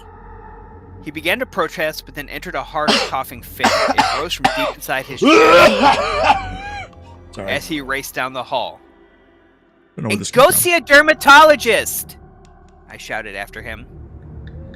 When the alarm screeched, the far side of the bed was still empty. I crossed the upstairs landing and went into the bathroom, where Stephen stood before the sink, his eyes fixed on his own reflection. He stretched and twisted his lips, which had gone pale at the corners, using his forefingers. From the doorway, I said, "Look, sorry about last night, but you scared the crap out of me. Can we act like this whole thing never happened?" He pulled the sides of his mouth apart. The gums looked gray and unhealthy. I rolled my eyes. Fine. Hold on. So you look at your husband and he's in the mirror yanking at his lips, like freaking, and he looks unhealthy, and you're just gonna be like, "Well, fine, since you're not talking." It's like no, like call somebody. Yeah, that's what all wives do. That's what my wife does. She looks over there at me with like hacking up a lung. She'll be like, "He'll be gone soon." He's gonna die. He'll be gone soon. We'll just do it a little longer, just a little bit. Drag him to the doctor, yeah. Like, just the fact that he's sitting there, like, oh my gosh. Yeah, no, it's like, a little weird. Get me to the doctor. He pulled the sides of his... Okay. Rolled my eyes fine. On my way across the hall, he shouted, "Can you see me smile?" Really? I called my mom from work, who listened to me vent for 20 minutes. He just won't give it a rest with this smiling thing. Be upfront. Explain how much it's bothering you. Get over it. This is the voice. This is the voice. That sounded reasonable. Steven liked juvenile jokes, granted, but he wasn't a man-child or anything. Most likely, two of us could get this straightened out and then go for a romantic meal someplace fancy. Oh, I'm totally a man-child. I'm totally a man-child, 100%. Actually, the name in my wife's phone is Sexy Man-Child, because it 1,000% a man-child.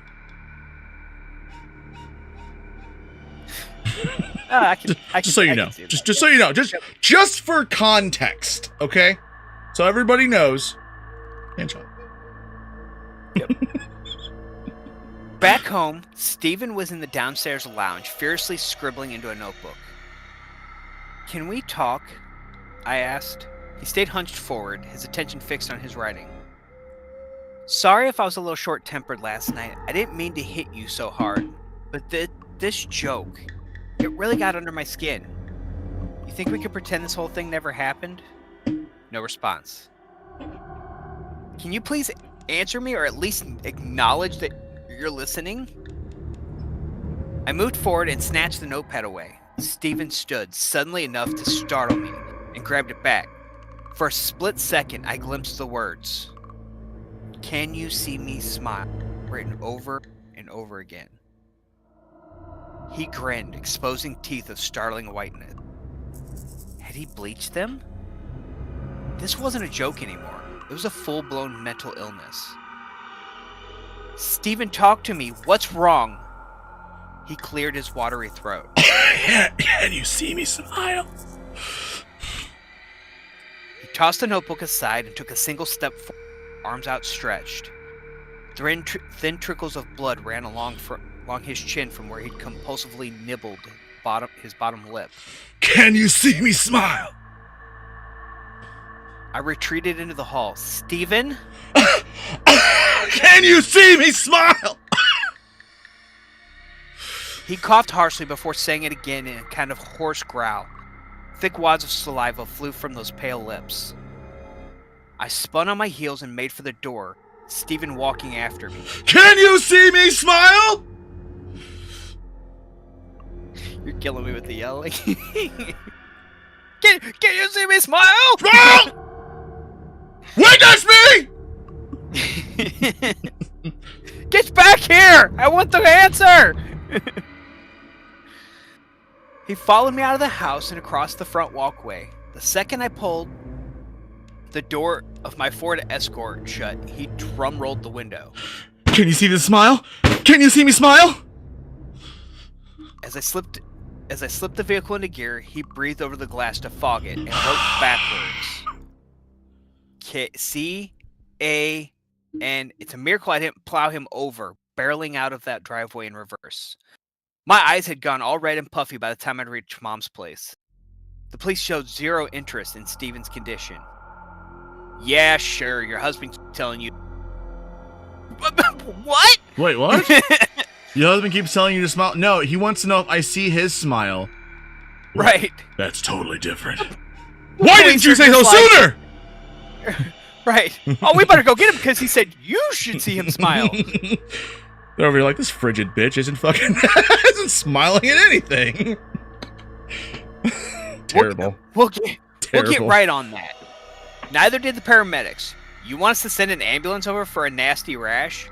Hold on. An ambulance isn't going to ask questions. You call them, they come. They're not going to be like, oh no, we're not going to drive over there and get paid for doing nothing. My question is this. All right, they will do that if you call 911 for a reason. But, like, I'm assuming because she's actually speaking to these people, she's literally calling the non-emergency line. Like, you just had this whole interaction with your son. You're like, or your husband, and you're like, hold on, what's the non-emergency line? This is not important.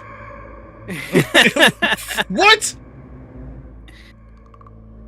All right.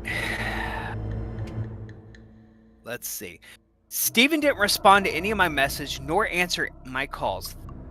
That night, I lay awake praying he was okay. They'd made use of the mental health resources I'd sent over. What? She sent like a wellness check or something. Mom told me to steer clear until we could arrange for somebody to accompany me home. But laying in that cold, empty bed, I had terrible nightmares about Steven hurting himself. He needed help and it couldn't wait.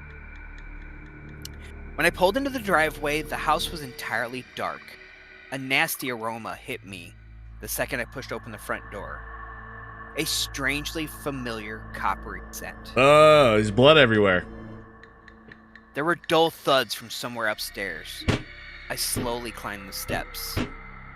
In the landing, I flicked on the light and stifled a yelp. Scribbled up and down the walls were the words, "Can you see me smile?" Steven had covered every inch of space from floor to ceiling. My heart kicked into higher gear. The door to the bathroom was sat slightly ajar. I tiptoed forward, the color of the writing switching from black to red in what I assumed was lipstick or paint. Hopefully. Ugh. Gently, I rapped the door. Steven? I called so low I almost couldn't hear myself. Then after a little while, I went in. My husband was crouched in the corner, naked, his back to me. He dragged a lobster red hand up and down the wall, smearing the word S-E-E over the cream-colored tiles, stopping only to replenish the blink by vomiting thick red phlegm onto his finger. Ugh. Oh, fuck. It was blood. He'd written those words in his own blood. Can you see me smile? He snarled along with a full body spasm. There was something wrong with his voice. He sounded like a patient in a dentist chair with a prop in their mouth. The door made a creak sound as I flinched back without meaning to. Steven's head perked up. I spun into the hall and raced towards the stairs. Halfway there, Steven threw himself hard against the back of my leg, sending both of us careening down the steps. I landed flat on my back. Directly above my head, two blurry light bulbs circled one another. I watched them go round and round until two Stevens, their mouths caked with dry, crusty blood, leaned into the window of my vision. He pinned me down, and in between gruesome wheezes that slid up from his throat, he repeated those 5 words again and again. As my vision stabilized, I realized it wasn't just blood on his face. Tendons and jaw muscles were exposed, pulling and vibrating like overtuned guitar strings. Fragments of bone even shined through in places. The lips and the surrounding area had been chewed or cut or scratched away. His cheeks hung loose in torn flaps. He brought us nose to nose, exposed his jaw inches from my mouth. Can you see me smile? That raw sewage breath absolutely reeked. Oh, ugh. A big purple tongue slid out of his mouth, finding its way right inside my nostril. As I lashed out against him, raw meat peeled away beneath my fingernails. He eventually made a sound like a cat hacking up a fur ball, exposed teeth chattering, closing and crunching. I seized the opportunity by worming my way out from under him and made a break for the kitchen, where I armed myself with a steak knife. Good. He followed me into the room, canines bared. I'm fucking warning you! He grinned, although I could tell only by the eyes. Those mad eyes almost seemed to laugh. As he shuffled forward, his pincer jaw clamped shut again and again. Finally, he lunged, and I rammed that knife straight into his throat. Steven's body went completely limp before slumping onto the floor. The paramedics actually retched when they arrived. Craziest thing I fucking ever saw, said the taller of the pair. A police officer couldn't believe the story. Still a stammering mess, I recounted how Steven had mutilated himself before attacking me over and over. He took me to the station for an official statement, after which Mom took me to her place, where for some odd reason my mouth wouldn't stay closed. I sobbed into her shoulder, licking my lips again and again. My tongue had the texture of a carpet. Plus something kept turning over in my gut. Acid reflux, maybe. Hey, don't get ahead of us! What do you mean? I ain't getting ahead of nobody! No, Tricomy is in the chat. Uh-oh. Eventually, an urge to open my mouth and let out a giant, irresistible yawn overpowered me. Then Mom reeled away, her face laced with concern. What do you mean, honey? Oh, go ahead. Go ahead. No, okay, it's fine. No, let me recount myself real quick. What do you mean, honey? That's terrible. I threw her confused. I threw her a confused look and scratched my itchy mouth. What do you mean? What do I mean? She reached over and wiped a tear off my cheek. Why wouldn't I be able to see your smile? The curse has been passed. This is the smile curse. I wonder if this is where the game, the premise came from. Because it seems like the premise to Smile. 3 years ago? All right, well, hold on. Smile came out about, what, 2 years ago? Nah, maybe somebody saw the thing for it and got an idea. It's not exactly, you know, 1-to-1. Although, was it like... I thought she killed him. Man, says she suffered for him. She did. She stabbed him. So then it's not like the movie then. Yeah, so she stabbed him. Because I remember her saying something like mutilating himself before attacking me over and over. Okay. So yeah, because he was all jacked up and basically fucking like disintegrating underneath him. Thank you. The story was spine chilling. It was pretty good. I enjoyed it. Lighting Nations is the author. So if you'd like to give him a like, I enjoyed it. I'm gonna probably give this one. I think it's an 8. I don't think it's as chilling to me as the last one was. It's that uncanny valley aspect of it though that like I really do enjoy. So that's why it's so high as an 8. But I feel like it was well done. This one was well thought out because at least she seemed to be doing and acting normally to a point. You know what I mean? Well, Tricomy says he stuck his tongue in her nose. Yeah, that's when I said ugh. Yeah. Yeah, that's when I said ugh because it was gross. No, dude. Good story. Are we saying that's how he transferred? Like he fucking yes. He tongue fucked her nose. The next thing you know, like he got transferred. Yes. The last part was really spine chilling. Yeah, the ending was well done. This is another one where like I think it ends where you don't really know what it was, but because you don't know what it was, it makes it creepier. Because if you would have found out it's like, you know, like, oh, you just happened to get the smile demon. You know, you shouldn't have sat there and, you know, ate frogs on a Tuesday. That's how you get them. Like, oh, well, that's not fucking terrifying. But like, not knowing how this came about or really what's going on adds to that level of fear. Well, it's I mean, you were saying it's kind of like Smile. You were thinking was what Smile is based on, but you got to remember with Smile, they, you know, they didn't say the words "Can you see me smile?" They just were smiling, and they didn't know it. And that's why I'm saying like I feel like this was inspired by, because it's 3 years old. So it's 3 years old. Smile was a 2022 2021 movie, somewhere around there. So what I'm assuming is was it that long ago? I'm looking it up right now. All right, now hold on. It's at least 2022. So it was after the story. No, it was after the story. But what I'm saying is like, yeah, because the movie is after the story. The premise for this came out way before the story, though. So that's what I'm saying. Like, I think somebody may have like watched the trailer that may have came out back in 2021 and been like, oh, that's a creepy concept. Let me go ahead and you know, expand on that, because all you ever saw with the smile, you don't know if they talk. So that's what I'm saying. It's not so much the story. When did trailers come out? What year did the trailer come out? That's not what I asked. I don't know. I know the trailer wasn't new. The trailer was old because I remember looking at it thinking like, that's super uncanny and creepy as fuck. So I wanted to watch it a while ago. So I know it was back in like at least 2021.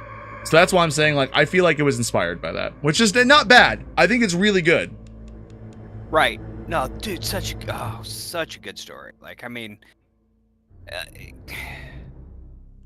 yeah. For being a monster story, like kind of what you're not expecting, and the fact that like the husband had no clue what was going on and didn't understand his own actions. That's so. This one feels a lot like remember the one we read with my wife keeps staring at me from around the corner. Oh, dude, that one. Yeah. Oh. Yeah. This one gets that vibes from that pretty well. Dude, Just mentioning that story gave me goosebumps. Like that freaking story. That was a good one. That was a good one.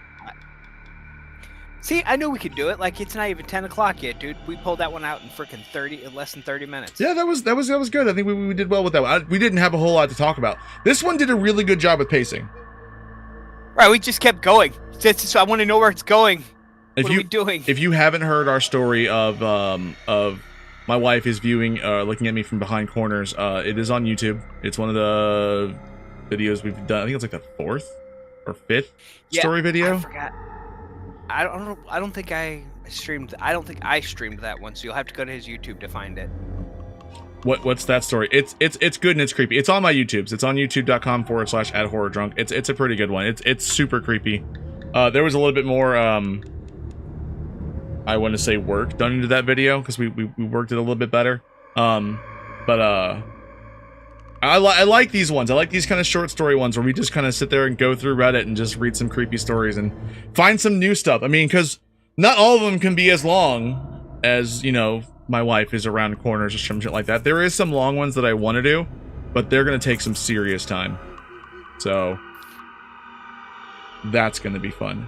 I wonder what the sore thing was. Because he kept saying, all I know is he was like basically decomposing like little bit by little bit right below her, but like it never really kind of grew past that. Like, I feel like at the end they didn't even mention it towards the end of it. Like all of a sudden the sore just wasn't a big thing. It was more about the rest of his appearance. The only thing you got from the sore was he was losing blood, but then she says something like, his cheeks hung loose and torn flaps, and then like when he like grabbed her, she grabbed his face, said something along the lines of like it felt like chunks of meat were like sliding through my hand or something. It's in here somewhere, and that's what it came from. Like he was just picking at it, but like it almost felt like he was decomposing. But like, were you just literally scratching your face that hard? You know what I mean? Tricomy said I kept thinking of like in Supernatural with Lucifer and his temporary vessel. So funny you say that, because you know what envision I got was Jared Padalecki in freaking House of Wax. Yeah. Remember where he's sitting there and he's all made of wax, and the dude like pulls his jaw off and you see this whole exposed jaw. And that's what I'm imagining him looking, but like a little bit more haggard and just falling apart-y. But it's definitely that image of Jared Padalecki. And, you know, every time I think of a husband, it's Jared Padalecki. Dude, hold on. So since we're going a little off topic here, I think we're done with stories for tonight, right? I think we're done for the night. Okay. Yeah, so we're finished with the stories. But have you ever seen the movie where Jared Padalecki played? Like, he just had a cameo in it. I'm trying to look right now. But he literally played a dude at a party. And this was after he was in Supernatural. He'd come walking into the party, and these freaking B-movie guys slam this beer into his chest and goes, "Hey, bro, freaking go throw this away for me." What? So the only movies I remember from after Supernatural, because House of Wax was before Supernatural, but he was in the Friday the 13th film after that, and I felt like, you know, you could kind of see him in that one. Found it. I think it's called House of Fears. We're gonna do some investigative journalism. I think it's House of Fears. It's House of Fears, 2007. He literally plays a dude who, let's see if I can find him in it. I have 10 seconds. I can get through with 10 seconds with YouTube. YouTube, don't. We're checking out content. We're reacting to content. Are you pulling up the Jared Padalecki scene?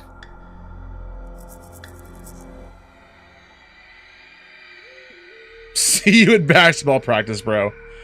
That was his 10 seconds of fame, everybody. Nobody like claimed that. This is parody, so you know, we're not gonna get, you know, YouTubed out or whatever. No, okay, interesting. No, I've never seen that. Is the movie good? Or yeah, surprisingly, the movie actually turns out to be really well. It's not a high budget movie. I don't think it had a theater release, but it actually turned out to be really good. It was actually a surprising movie where like the main character, like for the first time in like a horror movie, you actually see the strong character not just go down like a tard. Maybe we should do movie reviews too.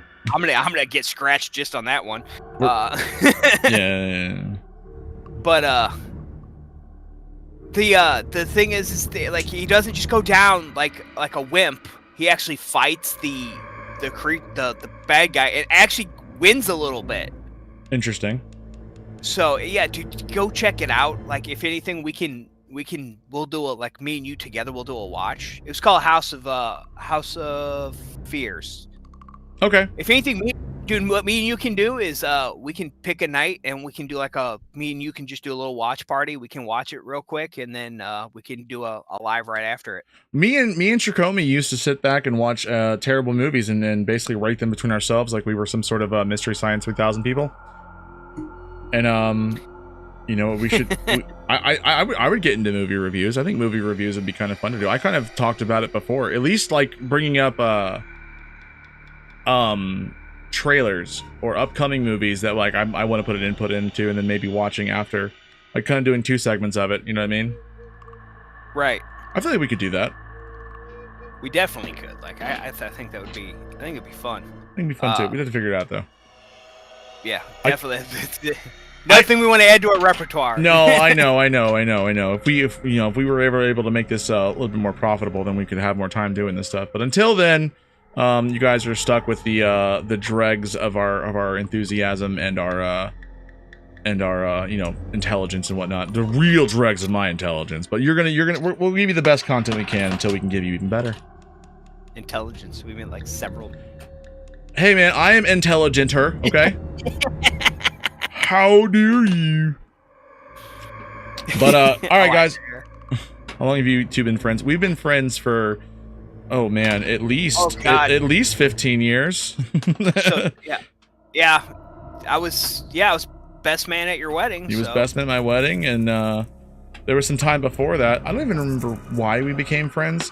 I just remember we used to work at Walmart together, and I remember you said one word to me one time about like Ninja Turtles or some shit, and then we didn't really talk much after that. You were the cart pusher guy, I worked inside, and then I remember I think the real thing that like brought us together was fucking the show Dinosaurs. Because, and this is why. All right, we're gonna deep dive real quick. This is why, because legit, I'm sitting there and I remember the show Dinosaurs, the one that was made by Steven Spielberg. Jim Henson. That one. Right. Henson, yeah. Right. So the old, like, not the mama thing. And I'm sitting there and I remember this, and I'm talking to my wife about it. I'm telling her about it, and she's looking at me with this like total confusion, and she's like, "You dreamed that?" I'm like, "I swear I never dreamed that. This was an actual show. This actually happened. It was super popular." And she's like, "That has never existed ever." And this is before the internet really took off. Like, we were still fucking flip phoning at the time. And I think I like said a quote and you had like talked about it, and I was like, "That was real, right?" And you're like, "Hell yeah, that was real." And that was like one of the best shows ever. And it was that moment of like, I got one over on my then girlfriend and now wife with a random dude, and I was like, "This dude is my new best friend." And then we talked all the time. Well, and then I became your boss. We don't talk about that. We do talk about that. I was your boss at the meat department. We worked in the meat department. Remember, you were gonna hang a freaking picture of me going with my thumb up, smiling at. I was gonna pay for that. We were gonna get a huge picture I wanted to hang up in this meat department that we never got a chance to. But it was good times. Yeah, we fast friends.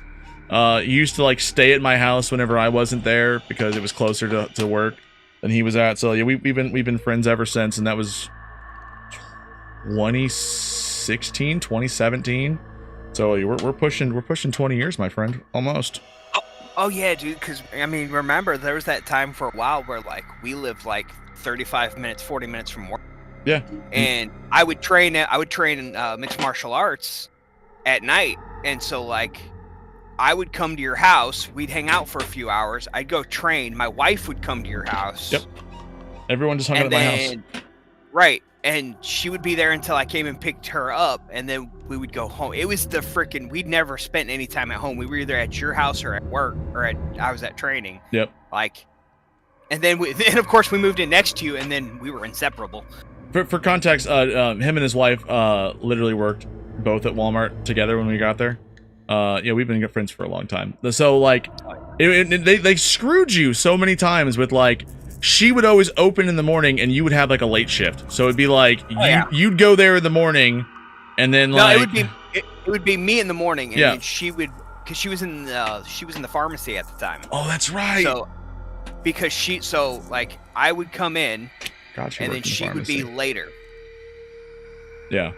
And then my wife, then girlfriend at the time, she would also be there, but like she wouldn't stay at home ever. She would just literally walk around Walmart for about 8 hours while I did my shift because she didn't work. And man, we knew every inch of that fucking place. I forgot that. Yeah, she never left.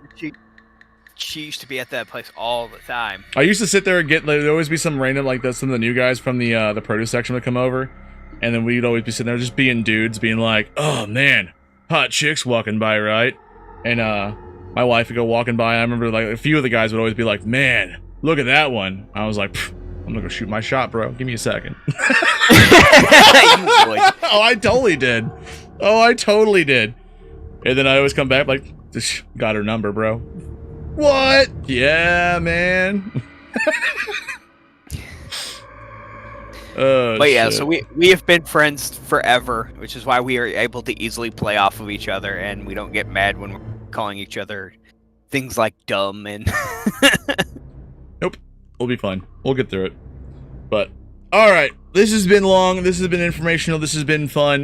We went through 4 stories tonight. Well done, guys. We did good. If you guys like the stories, go back, give us a like on the video. If you're watching over on YouTube, comment below which one was your favorite. If you've got any other ones you want us to watch, and give me a follow. I'm working my slow way up to actually getting paid by YouTube, getting that YouTube money or something, the pennies on the dollar. So. Don't forget to check me out on Twitch, please. If you could, give me a like, give me a follow. I appreciate every last one of them. Yeah. I will always call you out and stream if you wait till I'm streaming and you wanna hit your follow. Then that's fine. But every little bit helps us. Heck yeah, guys. But thanks again, horror fans, for joining us for another scary story night. And but we'll see you next time. Bye.